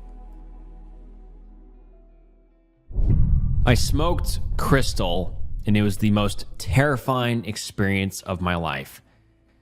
It was about 8 days ago, and today is the first day I felt somewhat normal enough to make a post like this. I need to talk to someone about it, but the earliest therapy appointment I could book was on February 5th, and I don't want to talk to family about this, nor do I want to put it on Facebook. Anyway, it started with drinking alcohol, the real gateway drug, and a penchant for putting myself in precarious situations. So, last weekend, after drinking at my friend's house, I was going to hop on the bus and go home. But on the way back, I ended up getting into a conversation with these homeless people. My inhibitions and guard were lowered, so I ended up going back to their tent with them and hanging out for a while. I've been homeless in the past, so this, along with being really drunk, made the situation seem a lot more normal than it really was. They asked if I wanted to smoke some clear, and I impulsively said yes. Of course, I was paying. When we got back in the tent and the crystal was in the pipe, we smoked it, and I smoked probably way more than a first-time user would usually smoke. Besides 2 or 3 hours of feeling pretty nice, the whole thing was fucking horrific. First things first, I was hot as fuck, and the foulest, most unnatural sweaty smell was emanating from my body. But no matter how much deodorant or soap I used, nothing could make me smell better. Secondly, the feeling never seemed to ever wear off. And I don't mean in a good way. The fun part is over very quickly. After that, you become like a rat in a cage, just a slave to your impulses and what the crystal does to you. And the amount I smoked kept me up for over 3 days, and I was actually trying to go to bed. I took Tylenol PM and everything. I spent the first 12 hours with an insanely unnatural, intimate drive, and I even hired a lady of the night to be with, but I was tweaking too hard to even calm down, and I couldn't get bricked. So I ended up just getting a hotel and snooking it a lot. But I couldn't even enjoy that because that's when the psychosis kicked in. By this point, I hadn't really slept, so I started having auditory and visual hallucinations, like hearing sirens and imagining that there were people outside my hotel window. I probably spent like 12 hours peeking out of the window blinds, looking for cops or people who might be coming to kill me. And people, I shit you not, this is not like weed paranoia or any other kind of hallucinations you've ever had. I literally thought there were people outside my window. I even called the hotel front desk twice to ask them to tell the people to stop gathering outside my window. And I felt so fucking dumb and confused when the guy came out and checked and told me there were no people there. That was more or less the story of the next couple of days. I was feeling progressively worse and worse, and just wanting more than anything to no longer have crystal in my system. But the paranoia and hallucinations were still going strong. I was tweaking and jerking my head around every time I thought I heard a siren or someone walking behind me, and probably looked crazy as fuck to people on the street. It got to the point where I was losing touch with reality, and I had no clue if I was imagining conversations or if they were really happening. I kept hoping that it wasn't permanent and that it'd be okay after the crystal wore off. Luckily, that seems to be the case.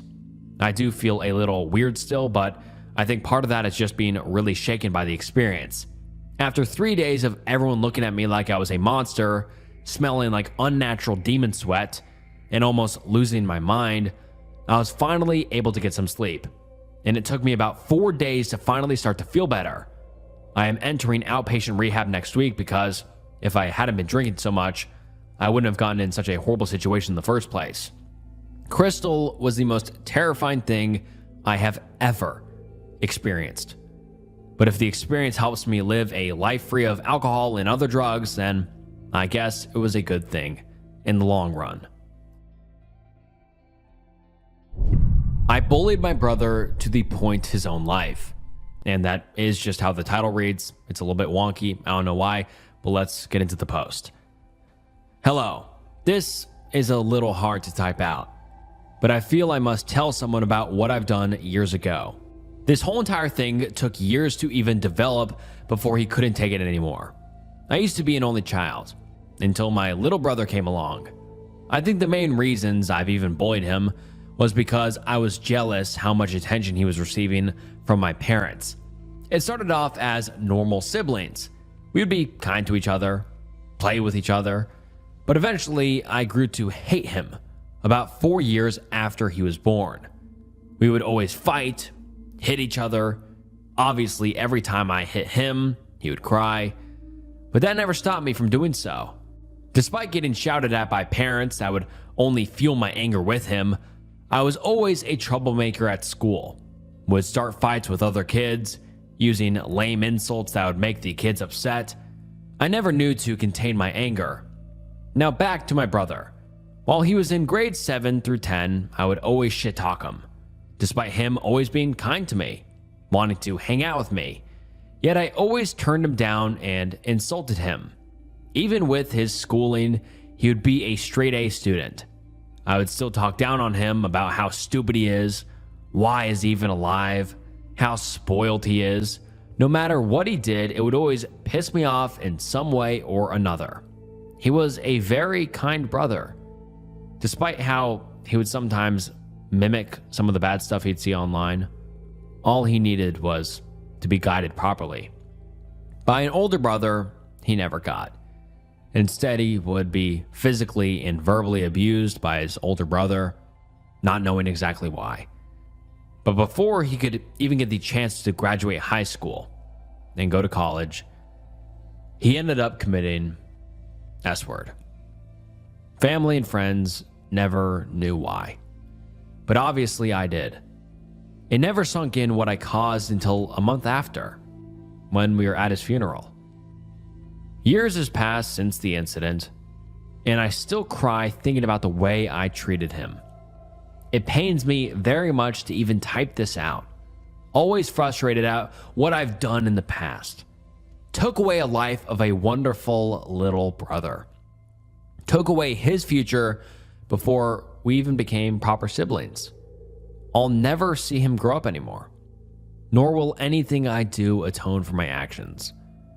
I will carry this burden that I've brought upon myself until the day I die. I'm sorry for what I've done. I've straightened up my life, never resorting to violence with other people or doing anything horrible to others. Will live the rest of my life being an honest and kind person, someone that my brother could have looked up to. Thank you for reading. And man, that is just so sad. These posts in today's video are just crazy. But let's get into some top comments. Someone says, "You were his burden in life. Now he will be the burden the rest of yours." And wow, that is a hell of a way to put it. You were his burden in life, and now he will be your burden. Wow. That just really hits hard. And that's just the top comment. That is just, wow, that really hits hard. He put it perfectly. I mean, wow. Someone else says, "I have no words." Someone replies saying, "My thoughts too. I have nothing positive to say, so I'll keep moving." And Jesus Christ, man. What a post. In the final comment I'll read on this post, someone says, "My sister was like you. I still suffer psychologically every single day. It took her moving across the country for us to get along. This is your punishment. You get to live with what you did." And wow. And this is the only single post on the entirety of the OP's profile. This is the only post, no comments, no anything. And the OP's name is nothing but regrets. Jeez, this post just hit really hard. I mean, that is just such a depressing situation because obviously the OP now has to live with that burden that he bullied his brother to death, really. And his brother is now no longer living and can no longer live the life he could have lived. And yeah, that is just so shocking and so sad. Such a sad situation. I tricked mentally ill and poor people into doing degrading stuff on camera. Exactly as the title says. A couple of years ago, I was heavily into booger sugar. So my friends and I would stay up all night just talking to each other in my apartment for many nights in a row. Most people who have done a lot of drugs know that playing video games and watching movies is really not that fun to do while doing lines all night. So we started doing a lot of weird things, like this instead. One night, for some reason, we started messing with this mentally ill guy who we went to school with on Facebook, who thinks he died when he crashed his car on drugs a couple of years back and got a major psychosis from the incident. The guy now fully believes he is dead and makes these weird Facebook rants, telling people he is seeing and talking to angels and demons and that he is dead. One night, we call up the guy, posing as a local newspaper that wants to write an article about him. He and my friend had the strangest conversation ever. He kept the conversation going for almost 2 hours, while I recorded for the whole thing as an MP3 on my phone. The next day, I presented the clip to all of my friends who were totally ecstatic, and we all think it's the funniest thing we've ever heard. We start messing with this guy almost every night after work, writing him as God, making him record weird songs from heaven and hell, making him take weird photos of himself, etc. But after a week of shenanigans, his caretaker or whoever makes him delete his Facebook account because the rants online are getting out of control. After realizing that messing with this guy was funny as shit, but that we could no longer do it, we started looking for new victims. First, we start trolling our local high school's Facebook group, posing as this pair of effed up parents, but are eventually found out and kicked out. Then we start trolling the local vegans selling horse meat and other stuff, but eventually they make the group private and only members they know personally can join. After that, we start trolling all sorts of local groups on Facebook. To join these local groups, you have to have an account that looks somewhat believable. So we would go on these religious boards and make posts praising God. That shit gets a lot of activity. And just start adding people until we had a ton of friends and the account would look somewhat real. The people most active on these religious boards are people from places in Africa that are very poor. And these people are willing to do anything for a couple of bucks. So we will start calling up random strangers that look like they are willing to do anything for money, sending them a bit of cash via Western Union to make them try and do backflips while I record it. That crazy part is that once you send that first dollar, they know that there's more where it's coming from, and you now have your own personal gesture overseas, and they will do literally anything as long as you send them that first bit of cash. So then it became almost like a new addiction for me. I was promising these poor people a big cash prize. Of course, there was no prize if they did what I told them to do on the webcam so I could record it. The most effed up part is that I enjoyed doing it and found it hilarious. I used to only do it with friends so we all could laugh at it together. But later, I often just sat alone, calling/writing these poor people and making them do weird and degrading stuff on webcam. Jeez, man. And now let's get into some top comments. Someone says, "This is definitely a confession. Yikes." And yeah, this is horrible. I missed the birth of my daughter because I was high on H. I stayed away from drugs all throughout my youth, but after college, I started experimenting and I ended up getting addicted to the big H. It completely destroyed my life. I lost my job, my girlfriend, my apartment, pretty much all of my friends, and I spent 2 months living on the street. When I was 25, I joined a support group and I managed to get clean and get my life back together. At almost the exact moment I had been clean for 1 year, I met my wife. I'd been with many women when we met, but from our first date, I knew that I wanted to marry her, and I took the timing as a sign. I proposed to her on our 1-year anniversary and she said yes. We got married 3 months later, and 4 months after that, she fell pregnant. I was excited at first, but after a little while, I began to worry about the responsibility. Once you have a child, you're stuck with the responsibility for life. You can't just quit like you can a job. You can't just move once you get tired of being in the same spot because you'll completely uproot his or her life and everything he or she knows. What if I fall in love with my child and then she divorces me and gets full custody? If she has my child and then leaves, she can claim child support and I have virtually no say. She can essentially make me into an indentured servant. If I'm making $80,000 a year and she leaves me, a judge can force me to pay that rate of child support even if I can't find another job that'll pay me that much. And if I don't, then I'll be put in jail.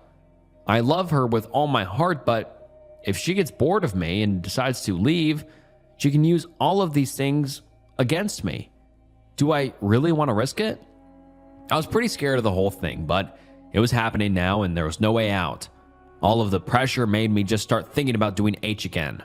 Maybe if I could just do it one more time, I'd get it out of my system and then I could move forward. It kept bouncing around in my head, and when my wife was almost 5 months pregnant, I did H for the first time in almost 3 years.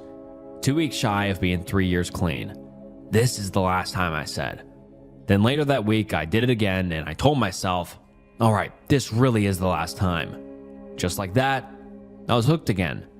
She noticed that I was acting weird, but she knew that I was really nervous about having a child, so she gave me space. When she was about 30 weeks pregnant, she went into labor. She had been having contractions most of the night, but her doctor said not to worry. The morning she went into labor, I told her that I was going fishing with my friends, but the truth is that I spent the whole day lying on a mattress in a storage shed high on H. When I woke up, I had 39 missed calls, and I'm not sure how many messages. When I realized what was going on, I cleaned myself up and got down to the hospital as quickly as I could, but I'd missed everything. Her mom and sister were there. My wife was just as happy to see me, but her mom gave me a big lecture about how irresponsible I was. I apologized profusely and lied about my phone being out of range. Our daughter is 14 weeks old now. It's been really difficult, but I haven't done drugs since that day. I don't remember it being this difficult last time. My wife knows that I used to be addicted to H, but she doesn't know that I started using again. I want to tell her that I slipped up, but I don't want her to doubt my ability to take care of our family, and I don't want her to think that I'll be a bad father. And oh my God, that is such a heartbreaking post. So heartbreaking. I can't imagine being the OP, waking up and seeing you missed your daughter's birth. And the reason you missed it was because you were strung out. God, that is just so horrifying. Now let's get into some comments. Someone says, I know it's hard right now, but you really need to find a professional to talk to. We can't go through stuff like this alone. Having a kid is challenging and it's an identity shift for everyone. My wife relapsed a month after we brought our son home after 10 years of sobriety. It wasn't H, but she was sneaking hard liquor. I suspected and she lied to me about it. Not good. The best thing she did for herself and me was to be honest with me and get help. She's much more stable now, and the relapse was a blip on the radar, but she had some serious stuff to process through. Therapy was vital for her healing. Also, your wife has a right to know what's going on with you. Wait until you're getting help, but don't drag your feet. H is no joke, as you know, and it's not safe for you or your baby for your wife to not know about your struggles. Please don't try to tough it out or man up or whatever. You'll feel better with support. And yeah, this is just insane. And it goes for all of you and goes without saying, if you are struggling with addiction, please get help and do not try to do it by yourself.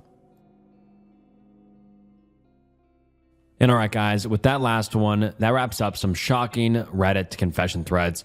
What were your thoughts on today's video? I thought they were, like the title says, shocking.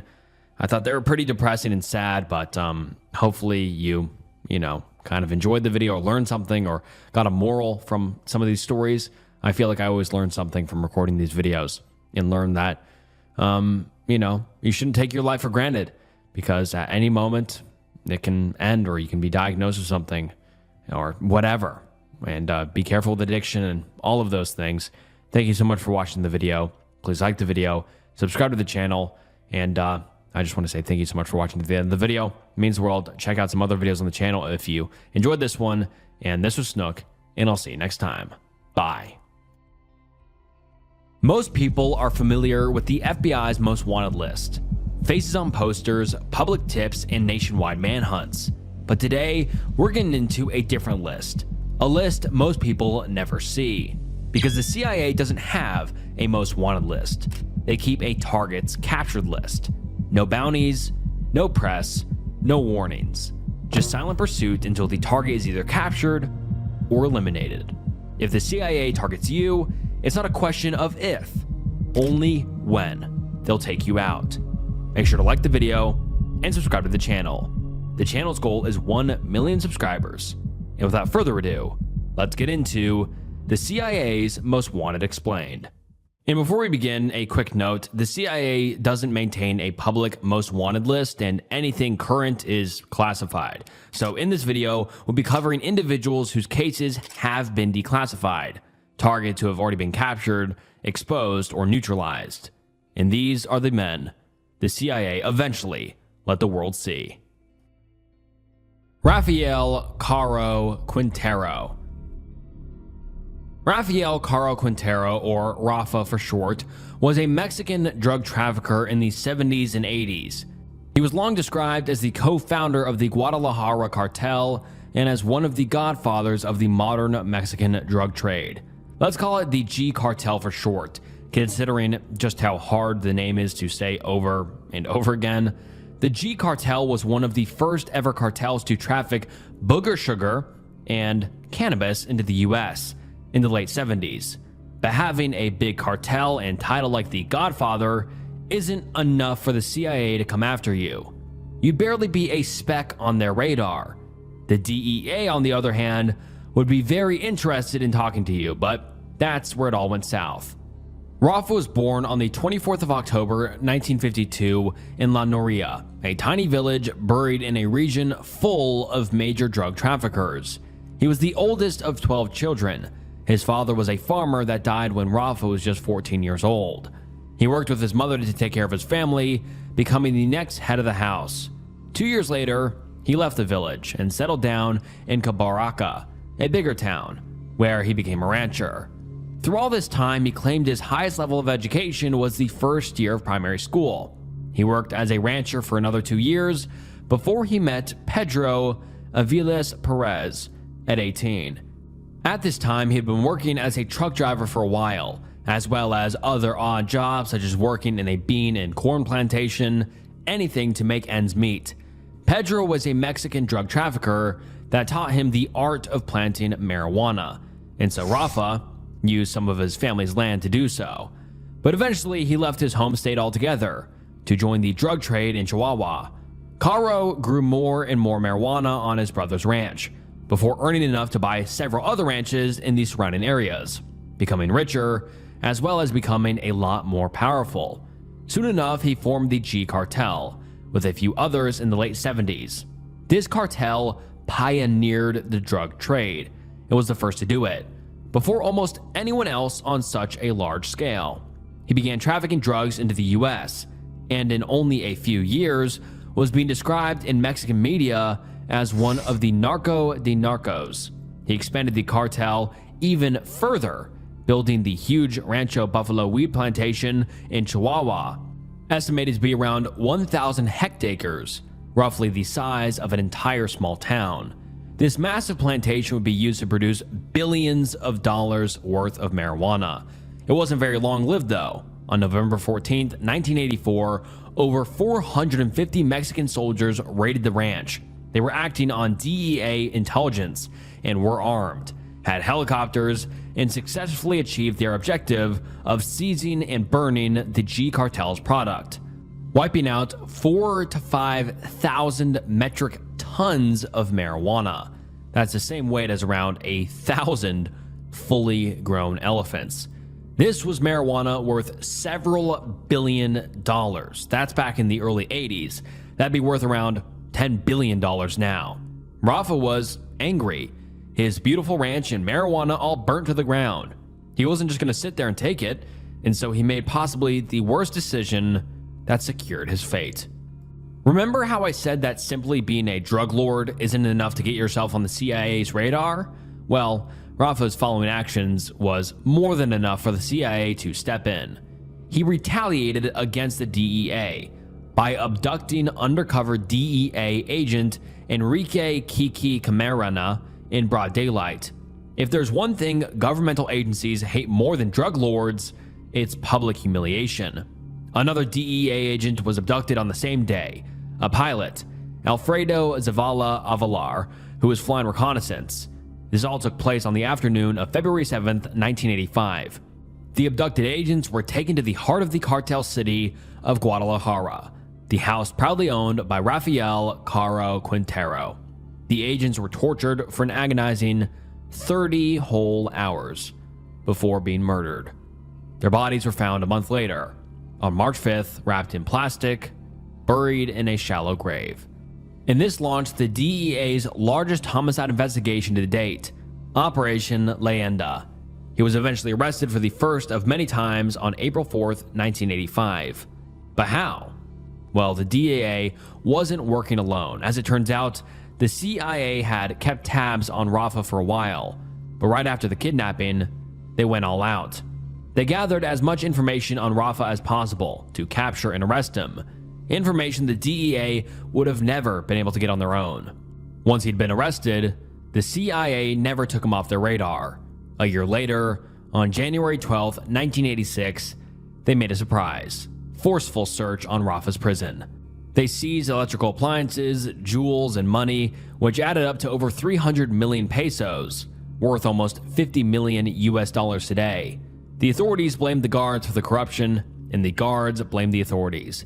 He was extradited to Mexico on charges of murdering a DEA agent and sentenced to 199 years in prison for his crimes. The USA still has him listed as a wanted fugitive, waiting for their chance to put him on trial and sentence him their way. He was transferred from prison to prison, all while continuing to run his criminal enterprise from behind bars. He created money laundering fronts with gas stations, construction companies, shoe factories, restaurants, real estate, and much, much more. He was tossed around justice systems, and finally, on February 27, 2025, the Mexican government sent him to the United States of America so that they could finally have their day in court. The CIA, DEA, and DOJ will all be prosecuting Rafael Caro Quintero for his crimes.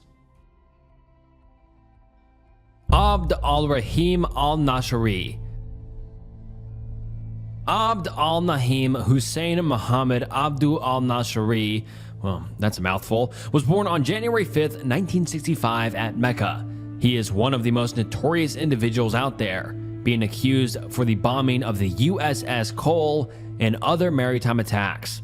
He's also suspected of heading al-Qaeda operations in the Persian Gulf region, but in his case, the CIA's treatment of him is also criminal in nature. Although he was born in 1965, it was only when he was in his late 20s that he started taking action.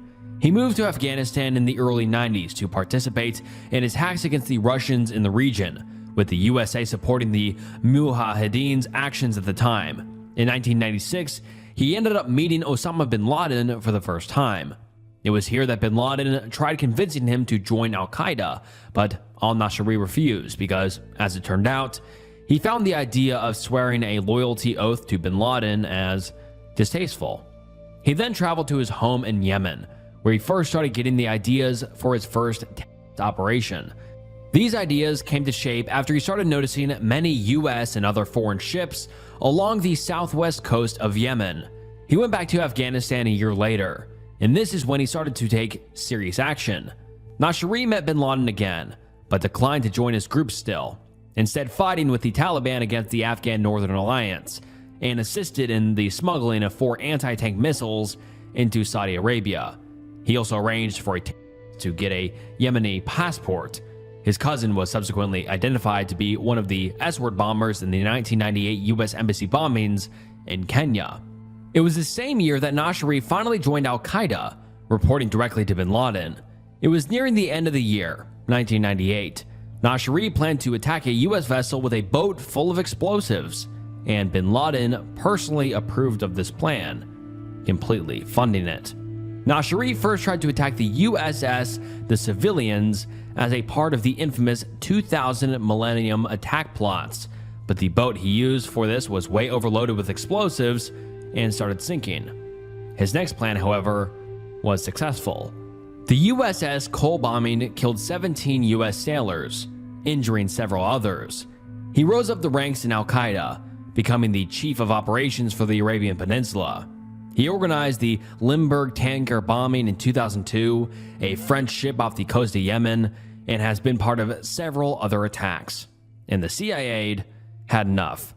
In November 2002, he was captured in Dubai by the CIA, more notably their SAD or Special Activities Division. Once al-Nashri was captured, the CIA used various means of torture to get a confession out of him, specifically waterboarding him. All other forms of torture were redacted from the public record.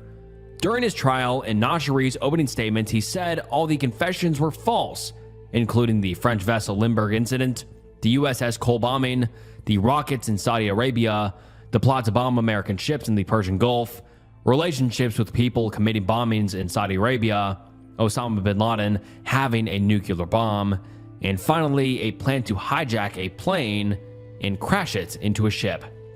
He claimed he faked everything to get out of being tortured, and finally, the true details of his interrogation came to light.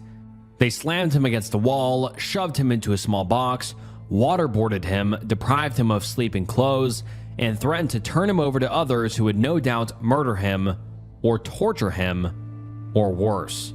They would verbally humiliate him and destroy his dignity. He was thrown around between CIA black sites until they finally got what they wanted out of him.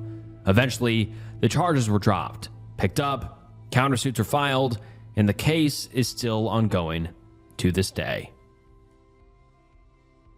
Abdullah Öcalan. Abdullah Öcalan, also known as Apo, was born in 1949 in southeast Turkey. His mother was Turkish, while his father was Kurdish, a minority that was often looked down upon. He was born to a peasant family in a village, having vague political dreams when he was younger. He tried enlisting in the military but was refused. He claimed it was due to part of his ethnicity. Öcalan enrolled in university where he studied political science. It was here that Öcalan embraced Marxism and voiced left-wing sentiments. He organized several student movements and handed out leftist brochures, but was imprisoned for this. This forced him to then drop out and return to his village in southeastern Turkey, where he began advocating for an independent Kurdish state. By 1977, Öcalan and 2 comrades wrote a manifesto, the National Road to the Kurdish Revolution, with this being the blueprint for their political party. The Kurdistan Workers' Party, or the PKK for short.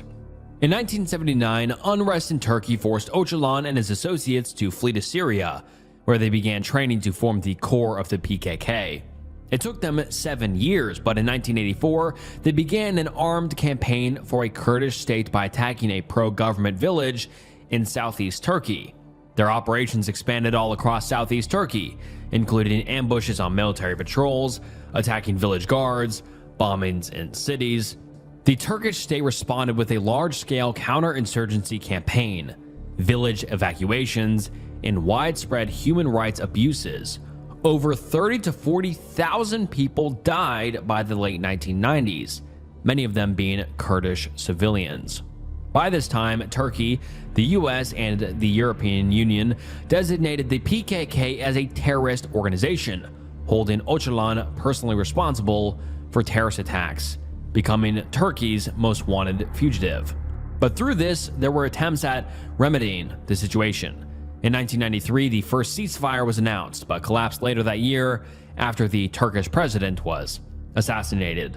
Both sides blamed each other, and the hell continued until the mid-1990s, where he went back to his base in Syria, overseeing the movement's political and military structure, all while living safely and comfortably under Syrian protection. This wouldn't last long though, as Turkey threatened Syria with military action if they didn't expel Öcalan, and if they didn't stop supporting the PKK, leading to the 1998 Adana Agreement, where Syria finally kicked him out of the country. He immediately started searching for a new safe haven, practically touring Europe while doing so.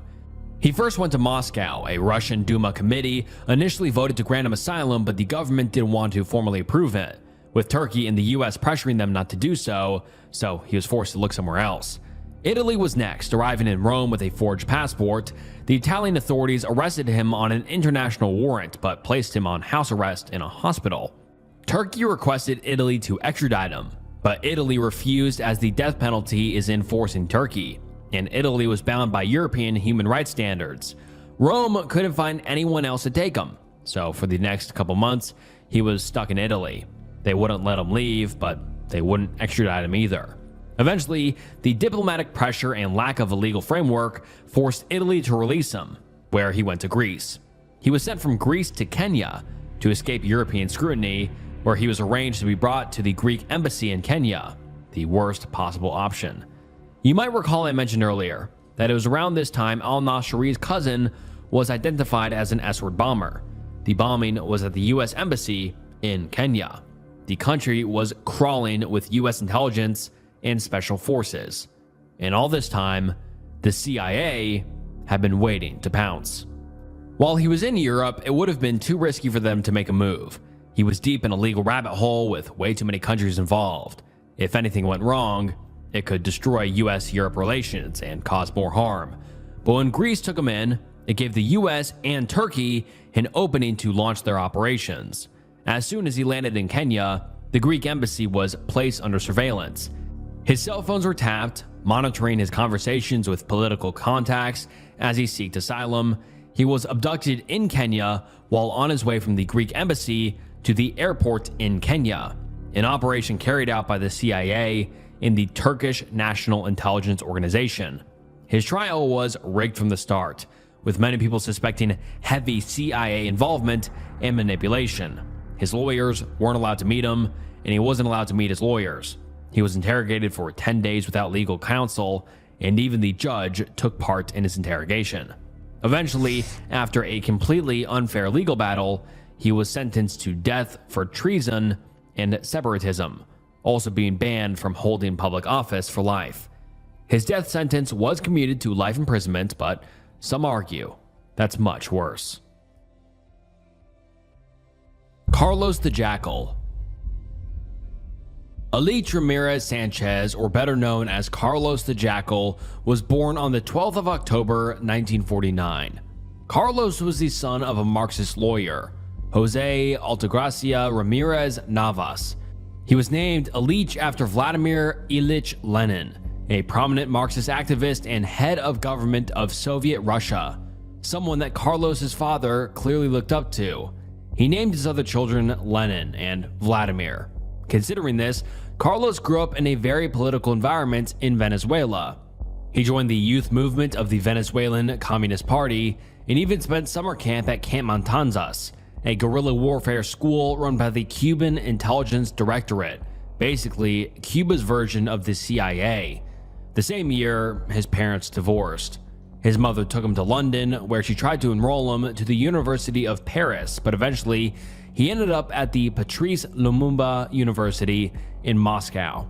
At the time, it was considered a notorious hotbed for recruiting foreign communists to the Soviet Union. Put simply, it was a political warfare program. 2 years later, though, in 1970, he was expelled from the university. If you manage to get yourself suspended from a school that's meant to radicalize you and prepare you to serve for the Soviet Union through espionage, sabotage, propaganda, and even assassination, something must be wrong with you. Shortly after being expelled, he volunteered for the Popular Front of the Liberation, or the PFLP, of Palestine, and was sent to a training camp. Once he graduated, he studied at a finishing school, codenamed H4, staffed entirely by Iraqi military near the Syria-Iraq border. And you can slowly see where this is going, being tossed around a political environment, learning and growing under extremely radical political teachings. He was given the name Carlos the Jackal during his time at the PFLP, after a recruiting officer gave him the codename Carlos, considering his South American roots. And he was consistently called the Jackal after The Guardian. The news outlet found a copy of the novel The Day of the Jackal in one of Carlos's old apartments. They then released a headline calling him Carlos the Jackal, and the rest was history. Once he completed guerrilla training, Carlos played an active role for the PFLP in North Jordan during the Black September conflict of 1970. The Black September conflict is often called the Jordanian Civil War and was an armed conflict between the PFLP and the King of Jordan, King Hussein. He built his reputation as a fighter during this conflict and was sent for even further training. Eventually, he left the Middle East and attended the Polytechnic of Central London, now known as the University of Westminster, while still working for the PFLP. 3 years later, in 1973, he carried out his first assassination on Joseph Saif, a Jewish businessman and vice president of the British Zionist Federation. It was on the 30th of December, Carlos called Joseph's home and ordered Joseph's maid to take him to Joseph. Carlos found Joseph in the bathroom, in his bath, and fired one bullet which bounced off Joseph just between his nose and upper lip, knocking Joseph unconscious, but didn't kill him. The Tokarev 7.62mm pistol subsequently jammed, forcing Carlos to flee the scene. The attack was announced as a retaliation for the Mossad's assassination in Paris of Mohammed Boudia, a leader of the PFLP. This was the first of many failures Carlos faced. He also admitted responsibility for a failed bomb attack on the bank Hapo Alim in London. His next attack, however, being the car bomb attacks on 3 French news outlets accused of being pro-Israel. He also claimed to be the grenade thrower at a French restaurant, which ended up killing 2 people and injuring 30. This was a part of the 1974 French embassy attack in The Hague, which took place in the Netherlands. He also took part in 2 failed rocket-propelled grenade attacks on Israeli aeroplanes at the Orly Airport near Paris in January 1975. The second attack led to a gunfight with the police at the airport and a 17-hour hostage standoff. It involved hundreds of riot police and the French Interior Minister. Carlos fled during the gunfights, while the other PFLP terrorists were allowed to Baghdad, Iraq. By now, government agencies internationally were starting to take notice, including the FBI and the CIA. In June 1975, one of Carlos's contacts were captured, Michel Mourkab, being interrogated by French intelligence. He told the agents that during a Parisian house party, 2 unarmed agents began interrogating Carlos, where he shot and killed them, escaping to Beirut. This catapulted Carlos to the top of the French and international wanted lists. In Beirut, he planned out the attack on the headquarters of OPEC, the Organization of the Petroleum Exporting Countries, in Vienna. On the 21st of December 1975, a 6-person team was led by Carlos, which attacked a meeting which had all the major OPEC leaders present. More than 60 hostages were taken, with 3 being killed: an Austrian policeman, an Iraqi OPEC employee, and a member of the Libyan delegation. Carlos's demands: Austrian authorities read a communique about the Palestinian cause on Austrian radio and television networks every 2 hours to avoid the threatened execution of a hostage every 15 minutes. The Austrian government agreed, and the communique was broadcasted as demanded. A day later, on the 22nd of December, the government provided PFLP and 42 hostages an airplane, which took them to Algeria, Libya, and back to Algeria, where many terrorists were granted asylum and hostages were freed. Soon after, however, a fellow PFLP agent accused Carlos of having received a large sum of money, somewhere around $20 million to $50 million, for the release of Arab hostages.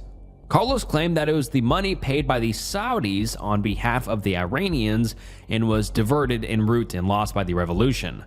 Carlos then left Algeria and attended a meeting of senior PFLP officials to justify his failure in executing two senior OPEC hostages, them being the finance minister of Iran and the oil minister of Saudi Arabia. They eventually decided that he failed the mission and expelled him. A bounty was then put on his head, with four men traveling to Tehran in 1976 to kill Carlos, but it was never revealed what happened in those meetings. Not long after, Carlos attempted to build his own independent network called the Organization of Ahmed Arab Struggle, but this didn't last long. Years passed as he tried and failed to set up his organization, which resulted in the Syrian government forcing to expel him. He searched for over 2 years trying to find a country where he could seek asylum when he settled in Sudan. But by this time, enough was enough. In 1993, CIA contractor Billy Waugh was tasked with finding Carlos and arresting him. They searched for 4 months, managing to identify a man who was working as a bodyguard for Carlos, and watched him until the bodyguard led them to Carlos's apartment on the 8th of February, 1994.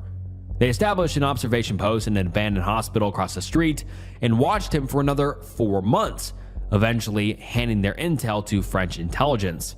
French intelligence offered the Sudanese government tons of communication equipment and supplied them with satellite pictures of everything they needed. The Sudanese foreign minister was invited to Paris to negotiate the extradition of Carlos, but he was adamant that his culture forbade him from giving up a guest in his country. But eventually, they convinced him. All it took to give up Carlos was the promise of World Bank and IMF aid to help ease their foreign debt, as well as videos and photos of Carlos partying, drinking, and being intimate with women, which offended their Muslim faith. In the eyes of the foreign minister, Carlos turned from a combatant, someone who fought for the Palestinian cause, to a hoodlum. His trial stretched on until the 23rd of December 1997, where he was sentenced to life imprisonment without the possibility of parole, and later 2 more life sentences were added. Through the years, Carlos has continuously voiced his support for Osama bin Laden and his attacks on the United States. Pablo Escobar. He's one of the most infamous drug lords out there. While the world frowns upon him, the streets of Medellin cheer his name. Born on the 1st of December in Rio Negro, Colombia, Pablo Escobar was dealt a rough hand, being born in poverty among 6 other siblings. He struggled hard. Life wasn't easy for him on the streets, with him leaving to be with his cousin when he was just 17. Coming back a couple years later, he decided to start the first of many criminal activities, just to make some money, creating and selling fake high school diplomas. Unknowing to him, this would be the first of many illegal activities he'd carry out. He dropped out not long after, continuing to sell even more butcher diplomas now that he was out of high school, with this being the small start to what ended up being one of the world's most illegal industries to date. After high school, Escobar didn't give up on his education just yet. He went to college. His goals set to be a criminal lawyer, a politician, and eventually El Presidente. His goals were ambitious, but he worked hard. Sadly, that wasn't enough. As hard as he worked, he was forced to drop out because of his poverty. He couldn't pay for his education, marking the beginning of his criminal career. Not being able to put food on the table and knowing no other way to make ends meet other than all of the illegal happenings he'd been exposed to ever since he was a kid, Escobar began his illegal activities almost immediately after dropping out of the Universidad Autónoma Latinoamericana and started a wide range of criminal activities. Starting small, Escobar sold illegal cigarettes and fake lottery tickets. He took tombstones, sandblasted their inscriptions, and resold them, Compared to his more well-known drug empire, this was pretty tame. However, his way of life turned from a life of harmless crime to violent acts pretty quickly. Soon enough, Escobar knew his way around the streets and started joining gangs to steal cars off the road. They went around in gangs and groups to commit motor vehicle theft, but his connections and actions raised him up in the food chain. Controlling these gangs, his crimes became more violent. Employing criminals, he sent them to kidnap various people who owned him and demanded ransoms. Escobar's gang started becoming notorious for kidnapping and demanding ransoms from people, but their name and reputation was very well known after kidnapping and killing Diego Echeverria, a famous local businessman. The family of Diego paid Escobar $50,000, putting his and his gang's name on the map. For about a decade now, Escobar was smooth sailing. With him being involved in leading organized crime for this long, nothing seemed like it could go wrong. Until it did. At this point in time, around 1975, booger sugar trade was on the rise. Escobar saw this and thought nothing of it, jumping on the train, trafficking booger sugar throughout South America. But he was rising and growing too fast. Colombian authorities finally caught wind of his activities and caught him trafficking almost 40 kilograms of booger sugar in his spare tire through Ecuador. Things were over. He was arrested in May 1976, returning from Ecuador. However, things didn't quite play out in the way the Colombian Security Services, or DAS, thought it would. After getting the first judge removed from the lawsuit, he bribed the second judge for a verdict in his favor, and he and all the other prisoners involved were let go. Simple as that. This is when he learned the power that money holds.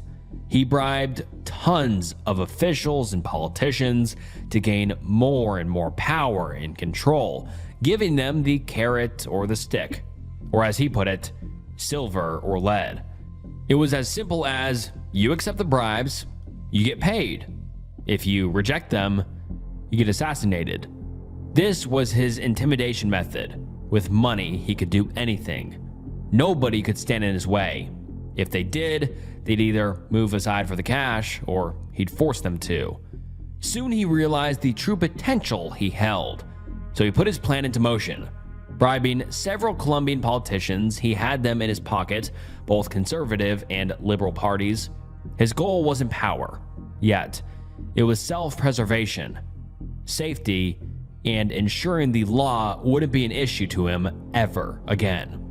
Finally, every politician he had in his pocket was elected, giving him access to almost every level of the Colombian government, pulling strings like he was playing puppets. In fact, he was doing just that. Now that he had taken care of the authorities, it was time for him to get moving on the ever-increasing booger sugar trade. Unknowing to Escobar, would be one of the final nails in the coffin for him. In April 1978, he met with drug lords, speaking with them about what was most likely trafficking booger sugar. This was later confirmed when around 19,000 kilograms, or 190 tons of booger sugar, entered U.S. soil and territory. And from here on out, it was exponential growth. Demand for booger sugar in the United States was higher than ever, so naturally, Escobar did what he had to do with the supply. After the first trade of 190 tons, the Medellin cartel expanded rapidly.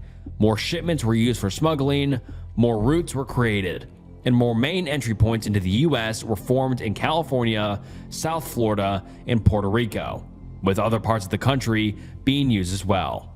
Later, Escobar and his cartel co-founder Carlos Lajer worked on a new transshipment point on an island in the Bahamas known as Norman's Cay. It was about 220 miles southeast from the coast of Florida. However, Escobar never bought this island. Lajer had it as his own solo venture, while Escobar transformed it into a paradise for both luxury and trafficking booger sugar into the United States. Escobar bought most of the land on the island, which had a 1-kilometer airstrip constructed, a harbor, hotels, houses, boats, aircrafts, and a massive refrigerated warehouse to store, well, guess what? Booger sugar. For the next 4 years, this was the route mainly used by the Medellin cartel. It was efficient and got the job done right. It generated hundreds of millions of dollars in profit, which he used to buy over 20 square kilometers of land in Antigua to build his hacienda. This mansion had a zoo, a private lake, a sculpture garden, and tons of other amenities for his family and members of the cartel to enjoy. This was the height of his wealth, controlling 80% of the global booger sugar supply from mainly that single island, raking in hundreds of millions in net profit every single week. He was a billionaire. Compared to today, he would be in the top 25 richest people in the world. The wealth he gained from his drug trade had made him unstoppable. With almost infinite resources, he could accomplish anything, even doing the government's job for them. The power he held over one of the strongest world governments and even puppeteering his own government is something completely unprecedented and something that will most likely never be able to happen again. As far as he had come, he didn't forget his roots. He financed the development of several Medellin's poverty-stricken neighborhoods and built housing, schools, hospitals, churches, and football stadiums. In 1980, he joined politics, something he had been dreaming for since high school. He was involved and supported in the formation of the Liberal Party of Colombia, and 2 years later ended up getting into the Colombian Congress. This was not a plan or a ploy for his cartel or drug empire. Escobar knew he had to do right by his people and wanted to make real changes to his homeland. He was granted parliamentary immunity and the right to a diplomatic passport, and was very well known for all of his charities and his philanthropic nature. The public loved him. He felt like a king, and he might as well have been one. He was in the perfect position he'd been dreaming of since day one. Nothing could stop him now. Everything was smooth sailing from here on out, or so he thought. But his entry into politics would be cut short from day one, when the Minister of Justice, Rodrigo Lara Bonilla, had accused him of illegal activities on his first day in Congress. Things were looking bad for Escobar, as the subordinates of Lara Bonilla started investigating his arrest for the 39 kilos of booger sugar smuggled and trafficked in from Ecuador. And only a couple months after the investigation started, the Liberal Party leader expelled him from the party. Escobar fought back, denying the accusations, but to no result. He announced his retirement from politics just 4 years after he had started in January of 1984. Lara Bonilla was assassinated 3 months later.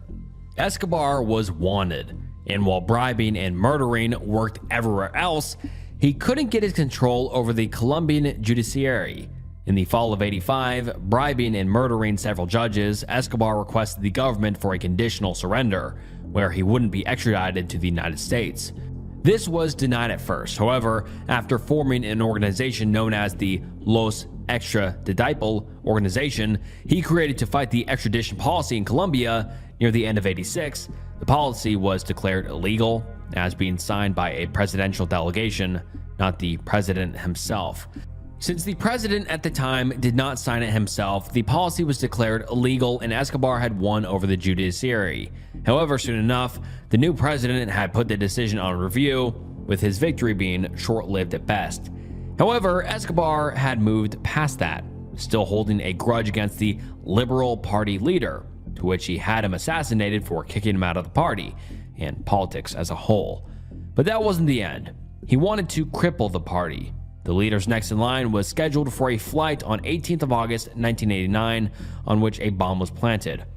Avincia Flight 203 was destroyed, with all 107 people on board dying, except for one man, the successor to the Liberal Party leader, who survived as he had missed the plane. His life was intact, but only by chance and luck. Escobar had murdered 107 innocent people, among which were 2 American nationals. And this is when the American government had decided to intervene directly. After this tragedy, the president's administration at the time moved against Escobar and associated drug cartels. After negotiations with the government, Escobar agreed to surrender and cease all criminal activity in exchange for a reduced sentence and preferential treatment. Escobar gave himself up to authorities in 1991, and with the new constitution passed the same year, he was not extradited to the US. While the act was highly controversial at the time due to people speculating whether Escobar, along with several other drug lords with power within the government, had forced their hand, Escobar was relaxing in his own luxurious private prison, which was better than most people's homes. Serving time in La Catedral, he had a football pitch, a giant dollhouse, a bar, a jacuzzi, and even an entire waterfall. However, reports that he kept his criminal enterprise going were surfacing. Public outcry started to pile up. And because of this, the Colombian government was forced to move Escobar into a traditional prison, one with bars on the cells and metal trays for food. But Escobar knew what was coming, and being prepared for this was an understatement. Pablo Escobar proceeded to make one of the greatest prison escapes ever known to man, even to this day. When special forces raided the prison, he held 2 VIPs who came along as hostages, then shut off the power. The army was in the dark, unable to shoot or see. For 12 hours, they remained in the prison, while Escobar had escaped ages ago into the forest, humiliating the government. And from here on out, he was on the run. Wanted by the Colombian government, the United States government, and under siege from a rival cartel, everywhere Escobar turned was an enemy. All this while, however, the CIA was at just as big as a loss as Escobar. They'd spent hundreds of millions of dollars on finding him, and now they're cooperating with 2 different militaries, as well as an entirely separate special task force created with the sole purpose of finding and capturing or killing Escobar. Search Block was an ad hoc special operations unit of the National Police of Colombia. It had over 600 members trained by the United States and the Colombian Army, a special task force designated to locate and disassemble cartels and their leaders. They were heavily assisted by the CIA in triangulating his position, tapping radio and phone calls, feeding intel to the Search Block, resorting to desperate measures at certain times, hiding in tents, burning millions of dollars in cash to stay warm. Escobar was still a notorious daredevil, as while the entirety of the United States of America were looking for him in a nationwide manhunt, he posed in front of the White House with his son. However, finally, in December 1993, he was found in a middle-class home in suburban Medellin by Colombian authorities with the help of the intel the CIA gave them, where a shootout started between Escobar and the CIA Special Forces. He was trapped, cornered, and for once he'd been outsmarted and outgunned. Survival was the only objective for him at that point. He had to do something. He couldn't just let it all go. He refused to give it up. He had to escape. And then he saw his one chance.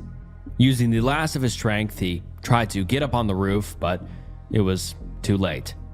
Escobar was shot and died almost as soon as he trampled onto the roof. His death and funeral was widespread news, with over 25,000 people attending his funeral simply due to the impact he made on his people with all his positive changes to the nation, despite his nefarious crimes. This ended the chapter of the world's most dangerous and powerful drug lords. Osama bin Laden. Osama bin Mohammed bin Awad bin Laden, one of history's most notorious terrorists and criminals of all time. Everyone knows just how nefarious he was. He needs no introduction. Instead, I'm going to directly jump into how the CIA killed him, one of their hardest targets to find and kill ever. But before doing that, here's a long laundry list of his acts.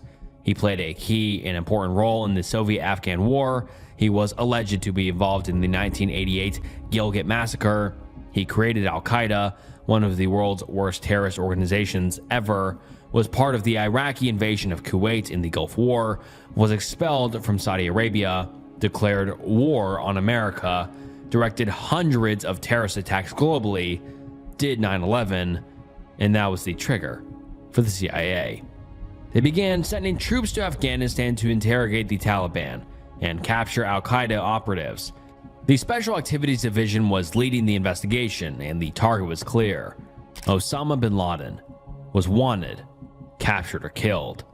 By 2005, it was made clear that bin Laden was in Pakistan, so they began capturing more and more operatives. Their goal was to find people who had information on top al-Qaeda leadership, those who could give up someone who was close to bin Laden. And just when they thought they were getting closer, bin Laden would release time-sensitive videos confirming his survival, almost taunting the CIA. It was an unstoppable force against an immovable object. The CIA was tasked with using any means necessary. Hundreds, if not thousands, of CIA black sites were used all over the world to torture and interrogate al-Qaeda operatives. They would leave these people without food or water for days, stringing their life along hours at a time, manipulating them physically and mentally. The CIA soon realized the focus of the investigation was to be centered on couriers for al-Qaeda, seen as these couriers were the ones who would provide communications for bin Laden. In 2002, interrogators had heard about an al-Qaeda courier who was part of the inner circle, and this courier led the CIA directly to Osama bin Laden. Eventually, bin Laden was traced to a mansion near the border of Pakistan, and this is where they conducted an extremely risky operation. The intel was not 100% accurate, and the mansion was nothing short of a fortress. On May 2nd, 2011, the United States conducted Operation Neptune Spear. Personally approved by Barack Obama, 24 Navy SEALs and 2 Black Hawks took flight to Jalalabad, an Afghan city over 120 miles away. The compound stuck out like a sore thumb to the houses nearby, had a huge wall running across the perimeter, with designs being perfect to hide itself from satellites and any other surveillance. It had no internet, no landline, all garbage was burned, and nobody was let inside. The CIA tried several times, sending in operatives under disguise to try and confirm bin Laden's presence, but failed in all attempts. It was a strong lead. It wasn't surefire, but it was all they had. This is what 10.5 years of investigation from one of the world's most dangerous and powerful intelligence agencies had come up with. Navy SEAL Team 6 infiltrated the compound, cleared it of all residents, before finally Osama bin Laden was shot and killed. They cleared out the house, taking as much evidence as possible, and exfiltrated. And alright guys, that wraps up the CIA's Most Wanted Explained. I'm sorry this video wasn't like the FBI top 10. The only issue is the CIA doesn't keep a top 10. They are, by no surprise, super secretive about everything. So yeah, this was the most famous cases of the most wanted people by the CIA, and I thought it was a unique video. I haven't seen it on YouTube yet, so I hope you enjoyed. And if you'd like to see an FBI Most Wanted explained, comment down below. Maybe I'll make one of these every single year and cover some new people that came out from the CIA. I don't know, it could be interesting. Just comment down below if you enjoyed this video, and if you did, please like the video and subscribe to the channel. It helps more than you know. Thank you so much for watching to the end of the video. It means the world. And listen to me on Spotify. Join the Patreon for early access. And thank you so much for watching. I appreciate you all. And this was Snook, and I'll see you next time. Bye. The dark web is where humanity's darkest secrets hide. Illegal marketplaces, unimaginable crimes, and things society tries to erase all thrive here, often without consequence. Some sites were short-lived, some highly profitable, and some so disturbing even seasoned investigators couldn't handle them, and the people behind them rarely ever face punishment. And today, we're skipping the Silk Road and the stories you've heard 100 times over. Instead, we're diving into some unknown dark web websites. Make sure to like the video and subscribe to the channel. And we're starting with one that is beyond disgusting. Pink, and I can't say the other word because of YouTube's guidelines, so pink crystal. Think about the Breaking Bad substance they cooked up. So yeah, pink crystal. In 2015, the world's biggest adult content website, you know the one, implemented a method for people to report revenge videos on their site. From that point on, if you came across some illicit content of yourself, which I imagine is horrifying, one click will take it off the website. But not every website is so inclined to help you. In fact, some have made a business out of it. Revenge videos became a prevalent problem in the early 2000s. Before then, it wasn't unheard of.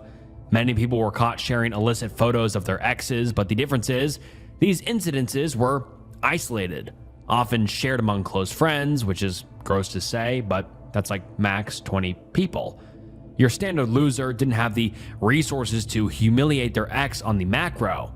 But when the 2000s rolled around, people had more reach. Social media, chat forums, emails, cell phones, and cell phone cameras. Gone were the days of professional adult videos. Now anyone could make one. And worse, anyone could share it. Not with a couple of people, but with countless thousands. Now, with every bad breakup loomed the possibility that private images or videos could be leaked onto the internet. And I hate to say this, but there's a ton of people who couldn't care less about consent. In fact, they enjoy non-consensual exposure. Now, thankfully, this stuff doesn't survive on the surface web anymore. Most adult websites have safeguards in place to prevent it, but the dark web has no such rules. For the purposes of this video, I can't say the actual name of the website, so we'll refer to it as Pink Breaking Bad Crystal, or Pink Crystal for short. Pink Crystal was a website dedicated to revenge videos. It was built in a similar way to 4chan, designed as an image board, where users could post illicit photos. But like we just discussed, none of these photos were posted consensually. In fact, some of them weren't even acquired consensually. I'm not sure of the actual details, but essentially, Pink Crystal users would hack into people's accounts and steal their intimate photos. One example is a woman named Shelby, I won't say her last name for privacy reasons, who actually sued Pink Crystal. She was a college student at the time, living in Texas and enjoying an uneventful life. But her days of peace were about to come to an end. According to court documents, Pink Crystal somehow gained access to Shelby's private photos, ones that had never been shared with anyone, and posted them. When Shelby found out, she was horrified, obviously. She contacted the administrators to take it down, and they not only refused, they harassed her. How, you might ask? Well, they had a Twitter page where they would post about people who were being exposed. I'm not joking. These people were demented. They would take non-consensual videos, post the links to Twitter, and then tag the person's social media pages, rallying their fan base to go harass these women. Shelby received death threats, threats of assault, and by the time she had discovered the images, it was too late. The damage was done. Previously, she had dreams of joining law enforcement. Of her own admittance, the dream was made impossible by Pink Crystal. To make matters worse, the lawsuit failed. In similar cases, the defendant often receives a settlement from the people who operate the website, and those people typically receive jail time because revenge videos are criminal. But there was a problem with Pink Crystal. No one knew who was operating it. To this day, no known person has ever been charged for the indecency allowed on Pink Crystal. When an official investigation began, they tried to track down the owners. When they discovered that whoever was running it was functionally untraceable, domain registration, admin accounts, operator records, all purposefully obscured. How? Well, the host company, Katz Global Media, offered a service to register untraceable domains. Even they couldn't figure out who these people were. After the attempted lawsuit, Pink Crystal was under heavy scrutiny. Before then, they operated on the surface web. But after a public backlash, the cowards retreated to the dark web to avoid a shutdown. Now, normally, a shutdown wouldn't matter too much. After all, they're just sick people looking for a rush. But Pink Crystal was different. Pink Crystal was monetized. Most of the time, these kinds of websites run banner ads and pop-ups, so even though we don't know an exact figure, we can use similar websites like Is Anyone Up to approximate their earnings. Is Anyone Up was a similar revenge video site, the first one to ever hit the mainstream, and because of its shutdown in 2012, we know that the owner, Hunter Moore, was making $13,000 a month on ad revenue alone. For 2 more years, the site continued to torment its victims from the dark recesses of the internet until 2014, when the FBI, in action with Europol, successfully shut down Pink Crystal. Over the years, the anonymous owners have attempted to relaunch the site to no avail. Luckily, today they are permanently offline. The Iron Troll website has archived some Twitter posts. All of the names and links have been redacted or are inactive, but scrolling through, it's easy to see how horrible this website truly was. I can only imagine the lasting impact it had on the people who were exposed. And unfortunately, I'm sure there are other websites just like Pink Crystal surviving today, somewhere down deep in the dark web. Archetype market. Now, this might just be because I'm a YouTuber or I'm chronically online, but from my perspective, everyone and their grandma knows about the Silk Road by now. We've talked about it before on the channel, and for the few of you who haven't heard of it, the Silk Road was a website running from 2011 to 2013 that operated as an online drug marketplace. And frankly, I'm sick of hearing about it. I'm sick of writing about it, and I think it ties into a problem YouTube is having when it comes to dark web material. When the internet was new and scary, the websites hosted on untraceable browsers seemed like the most horrifying things online. But as the internet got older, and I did too, I started to notice that most of the videos talking about dark web websites were the same old, tired, recycled ones we saw 10 years ago. It's interesting to say that something like the internet's first drug dealer marketplace, hidden from the surface web, feels more like history to talk about than an actual story. And personally, I don't like covering old news. So when I came across Archetype Market in my research, I was very excited to share it all with you. Let's start at the beginning. A boy is living his life in Germany. He was young when the Berlin Wall fell, 5 years old, and grows up in the shadow of poverty it created. He's in close contact with drugs from an early age and begins experimenting. When I was younger, I thought I was invincible. I thought I was smarter than everyone else, so I skillfully ignored every warning and did what I felt like every day. Since I was a teenager, I've tried different drugs, but I have to say that alcohol was the worst drug for me. But this is probably also due to the environment and the circumstances. But like any young man, he wants to create something of his own. Him and his buddies get drunk and start thinking up ideas for a website. Something new. Something that would bring them out of poverty. But it never gets anywhere. He's stuck. Then, at the age of 20, he began his journey with hallucinogens. When I consumed hallucinogens for the first time, I felt like someone had just given me the gift of critical thinking.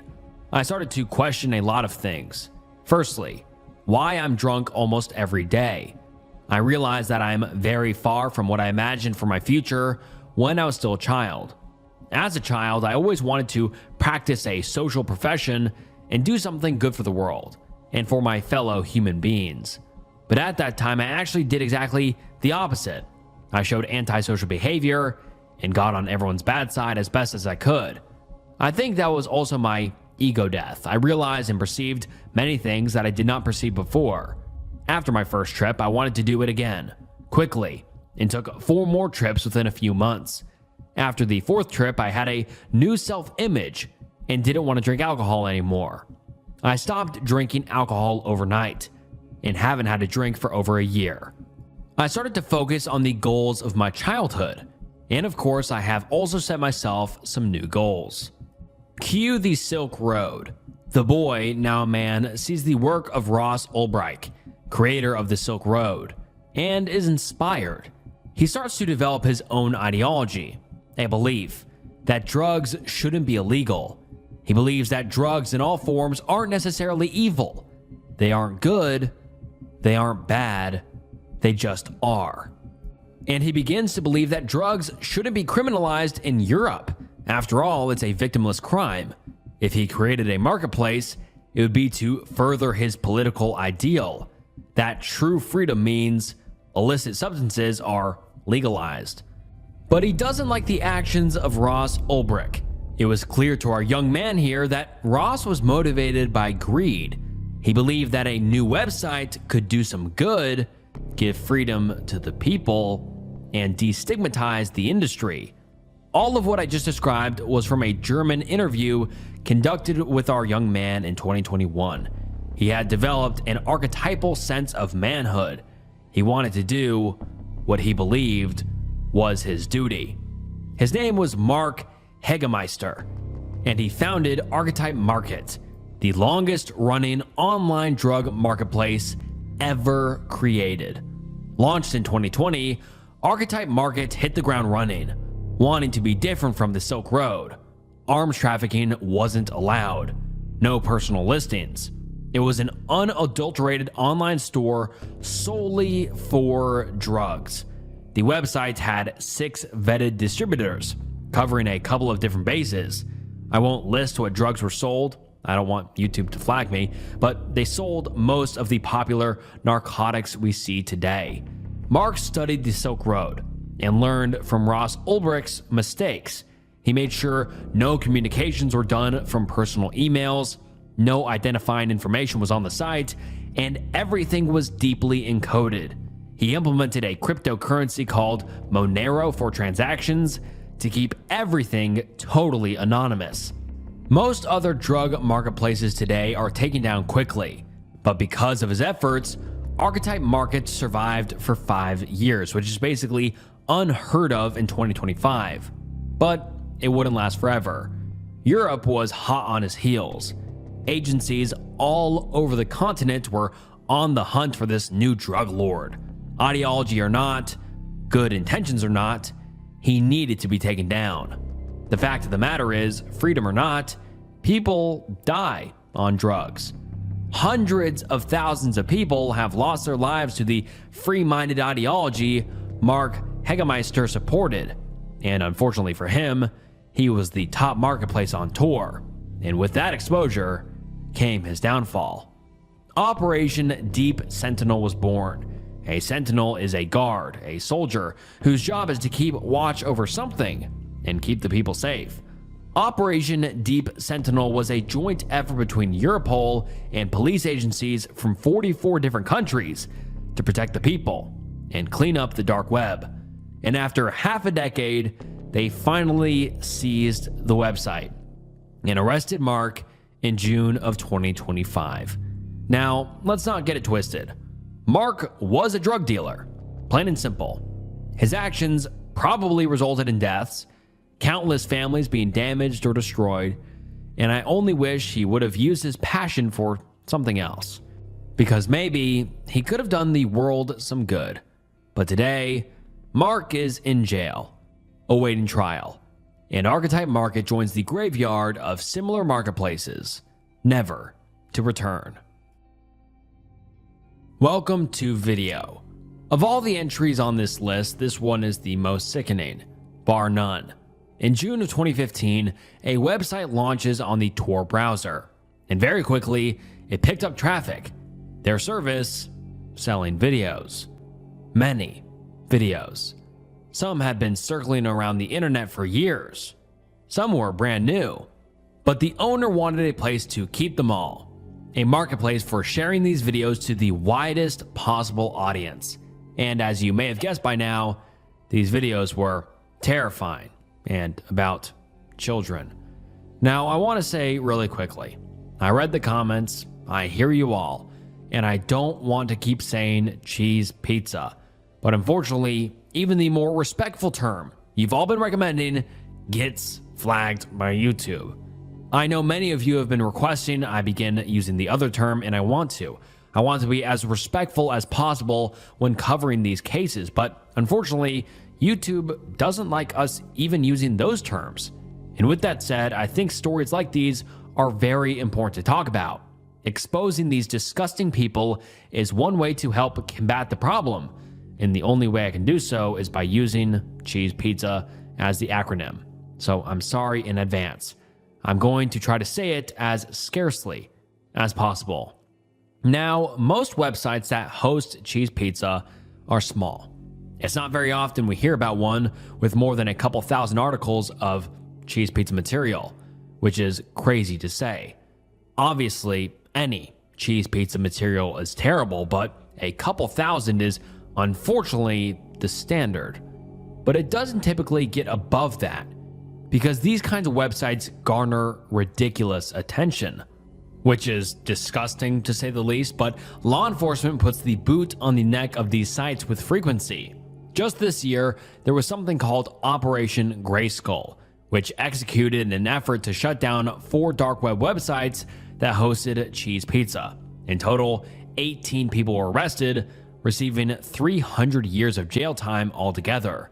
The Assistant Attorney General, Matthew R. Galetti, had this to say: "Today's announcement sends a clear warning to those who exploit and abuse young people. You will not find a safe haven, even on the dark web. Thanks to the relentless determination of our prosecutors and law enforcement partners, we have exposed these perpetrators for who they are, eliminated their websites, and brought justice to countless victims." So it's very clear. Law enforcement wants these people arrested, and they put a lot of effort and energy into shutting down these websites quickly. But Welcome to Video was different. I mean, it makes Operation Grayskull look like a shoplifting case, because Welcome to Video wasn't just pushing a couple of videos.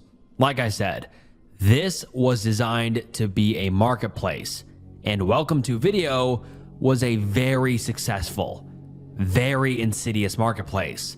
They hosted over 200,000 videos.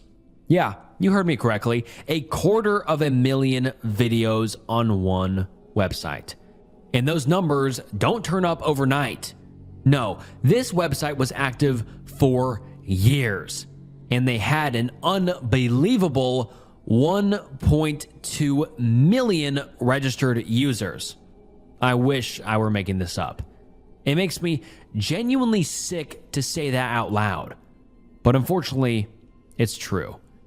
There were 1.2 million accounts on Welcome to Video. Just for reference, if a podcaster on Spotify had 1.2 million followers, they'd be in the top 15 most popular podcasts on Spotify. The city of Philadelphia has a population of 1.5 million. That's how disgustingly large that number is. In researching this video, I also discovered that this website had memberships, which is terrifying in and of itself, with most of these users having the free membership and 4,000 being paid members. Sick, absolutely sick. A lot of these videos were acquired from another site that was shut down called Avesno, but the growth that Welcome to Video saw was undeniably massive. As more users joined, they uploaded their own materials until an unfathomable 45% of its videos were unique, over 100,000. That's unheard of, and it also means that these weren't recycled videos. The crimes were happening live. Active exploitation on the macro. When the US government became familiar with this website, needless to say, they wanted to catch the monsters responsible. And that's not to say other governments weren't angry as well. This website was a global issue, and its victims spanned continents. But the US didn't waste a second. Homeland Security and the IRS started working to identify them. Thankfully, the servers for Welcome to Video weren't very secure, and they were able to track the IP back to a rough location, South Korea. Now, this was a good start, but in order to pinpoint who exactly was running the website, they'd have to dig deeper. Now, Welcome to Video took payments through Bitcoin. Bitcoin, as we all know, is an anonymous currency, and most people think it's untraceable, but it isn't. Not really. You see, if you try to track any cryptocurrency from the surface, it wouldn't go anywhere. You'd be chasing a ghost. But this is the IRS and Homeland Security we're talking about, and they had an idea: the blockchain. If they could follow the transactions through the blockchain, through the dark web, by surveilling suspects with less secure networks, they'd be able to pinpoint who was receiving all the money. And in March 2018, 3 years after Welcome to Video was published, which is 3 years too goddamn late, South Korean resident Son Jung-woo was arrested for creating the now infamous website, along with 337 other people. Those 337 people weren't just active users. During the investigation, they discovered that a lot of the videos were from active crimes of exploitation, and each of them was arrested. In this process, many children were saved. Happy ending, right? Nope. The guy is free today. How, you might ask? Well, when he was convicted of the crime, South Korean courts gave him an 18-month sentence for the production and distribution of cheese pizza. That's it. Now, the maximum sentence for cheese pizza in South Korea was 5 to 7 years, which is still unacceptably low, but he got a lighter sentence because he needed to support his family. I wish I was lying. The US attempted to extradite him so we could charge him here, but South Korea refused. When he was released after a year and some change, they charged him with fraud for gambling with the cheese pizza money, giving him another 24 months for a total of 42 months or 3.5 years in prison. Now, keep in mind, the maximum sentence at that time in South Korea was 5 to 7 years. That's it. Nothing more than a slap on the wrist. Now, if this makes you ridiculously angry, you aren't alone. The citizens of South Korea were absolutely infuriated by how short this monster's sentence was. And eventually, they took it to the Supreme Court of South Korea, who later raised the maximum sentence time from 5 to 7 years to 29 years, which, yeah, glad they changed it, but that doesn't detract from the fact that this man is walking free today. He can't leave his country or he'll be rearrested, but he's free. I have nothing else to say about this website except I'm glad it's gone. And I wish the other 1.2 million people involved would face some consequences, but today, it looks like that isn't gonna happen. But at least the laws got changed in South Korea, so maybe next time, more people don't have to get hurt. And more people like Son Jung-woo can be properly punished. Carter. As you all know, the United States and Russia have been strong allies for 80 years, and nothing has ever impacted their relations negatively. If that joke wasn't obvious, here's the plain English. Our governments have been at odds since before they invented sliced bread, and when it comes to issues online, including the dark web, neither nation sees eye to eye. And the story we're about to cover takes this conflict to a whole other level. We're talking about Roman Selznev. Now, I wasn't familiar with this man either, or his website, Carter, before researching this video, so let's discuss this man's timeline, and I'll try to fill you in as best as possible. Roman Selznev was born in 1984, the fourth son of Valery Selznev, a member of Russia's Duma. Now, the Russian Duma is essentially the country's parliament, established in 1993. For our US listeners, it's like the House of Representatives. The Duma is responsible for debating and passing legislation that goes into law, so Valery was a big deal, and still is. Not much else is known about his early life, but being the son of a powerful figure, we can imagine he had a pretty alright childhood, and he really liked computers. Like, a lot. There are no official records of him until 2003, when at the young age of 19, he began his career as a multinational hacker. At one point in time, there was a dark web website called Carter Planet, a forum for selling and trading stolen information. Today we hear about this type of crime all the time.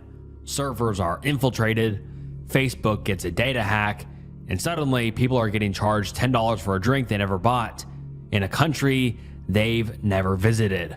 Now, Roman was an expert at stealing people's information. He would hack background check websites and retrieve their data, stuff like social security numbers and criminal histories, and he would then sell them on Card Planet.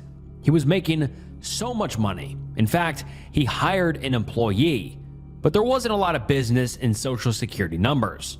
No, the real money was in the plastic. Credit card numbers. Roman worked with his employee to develop a software that would scan the internet for something called MSRDP open ports. Essentially, he was looking for weak security on administrative networks. Think of it like trying to break into a house. The front door has a state-of-the-art security system, but the back door has a cheap padlock. That cheap padlock was the MSRDP open port. He could connect to it remotely, break the lock, so to speak, and retrieve all the data without ever getting found out. And these networks had financial information, specifically credit card numbers. But there were a lot of networks to cover, lots and lots of houses, and most of them only had a couple of numbers. Roman needed a way to sift through the worthless ones and find the money. Large businesses with lots of recorded numbers. So he contacted another hacker, Bad B, and paid him to write an automated program that would look for credit card numbers across multiple networks. With this program, Roman and his employee scoured the internet, and after a couple of days, they received their first credit card dump, and he sold it to Bad B for thousands. They operated successfully for a year, stealing thousands of credit card numbers across multiple nations. Their target? Businesses, banks, financial institutions. Eventually, they developed malware that could crack even more sophisticated security, and they were raking in hundreds of thousands of dollars by the end of the year. But in 2004, the waters were getting choppy for Roman and Bad B. The operators of Card Planet realized that law enforcement had caught their scent, and they shut down the website. Left without a way to make money, Roman looked for another home to sell his stolen goods. That's when he discovered Carter. Carter was the functional successor to Card Planet, but now new and improved. It operated like the eBay of credit card theft, with hundreds of vendors and thousands of buyers selling millions of dollars worth of stolen credit cards. If you ever watched the news and wondered where all those stolen credit card numbers were going, this was where. A dark web criminal syndicate orchestrating multiple million-dollar heists across every nation on planet Earth, operating on Carter. And Roman was a big player. He posted ads across the website, specifically on the Card Dump forum. He had a lot of money by this point and was considered one of the most trusted thieves on the site. But he had a problem.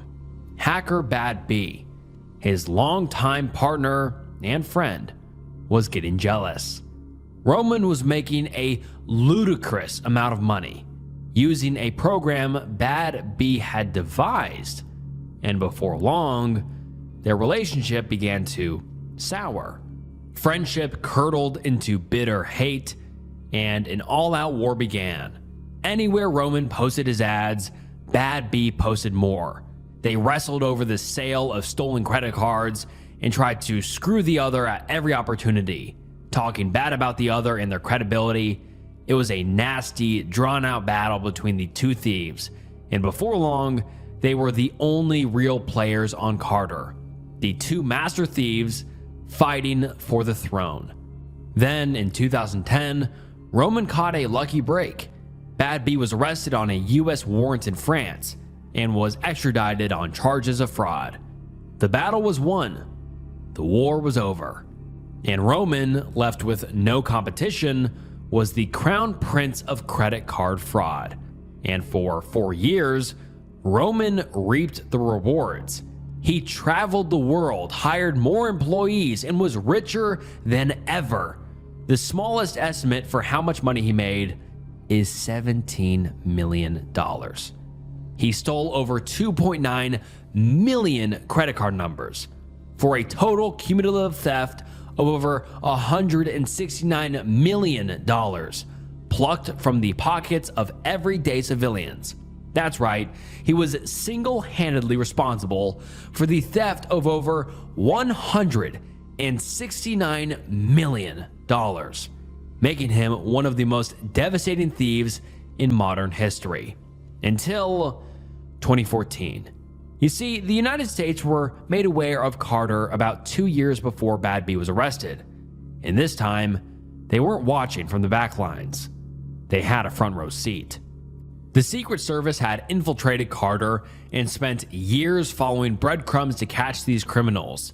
They went undercover, buying credit card dumps, both from Bad B and from Roman. Eventually, they were able to track down Bad B. But Roman was more difficult. Roman was smart. He used multiple usernames to disguise his identity. Online, he wasn't Roman Selzanev, he was NCUX, Track 2, Bulba. One name was literally just Tupac. By hiding his title, it made it much more difficult to pin him down. In fact, initially, they believed Roman was actually multiple people. But Roman made some mistakes along the way. Firstly, across all of his aliases, the pricing never changed. This was odd. Most vendors had different pricing to compete with the competition. Roman and Bad B had different pricing. Think of it like McDonald's and Burger King. They were trying to outdo one another to sell the most of their product, but these aliases always had the same pricing. And over the years, the Secret Service tracked his writing style in communications with each of the 4 personas. All of this made it abundantly clear. These weren't 4 separate hackers. It was one man operating a multi-million-dollar business with very little help. So, how did they catch him?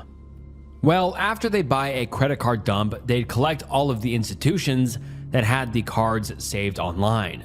When they did this, over the tens of thousands of instances, they were able to narrow it down to a couple of institutions. From there, it was clear this wasn't a team effort, again, reinforcing the theory that this was one man.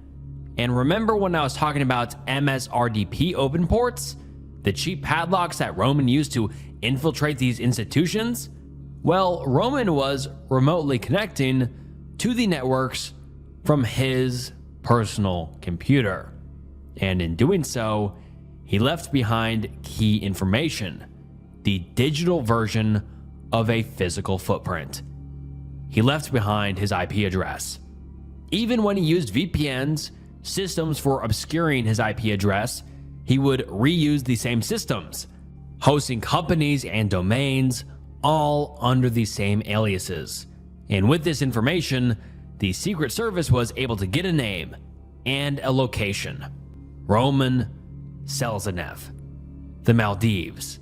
In 2014, in coordination with the Maldives government, he was arrested by local Maldivian authorities and extradited to the United States. The dark web mecca of credit card fraud, Carter was finally shut down, and the crown prince of credit card fraud was finally in custody. But the story isn't over yet. So far, we've talked about the US interest in catching Roman, but what about his home country, Russia? Well, although the war between the two thieves was long since over, the war between the nations was just beginning. News broke all over the world.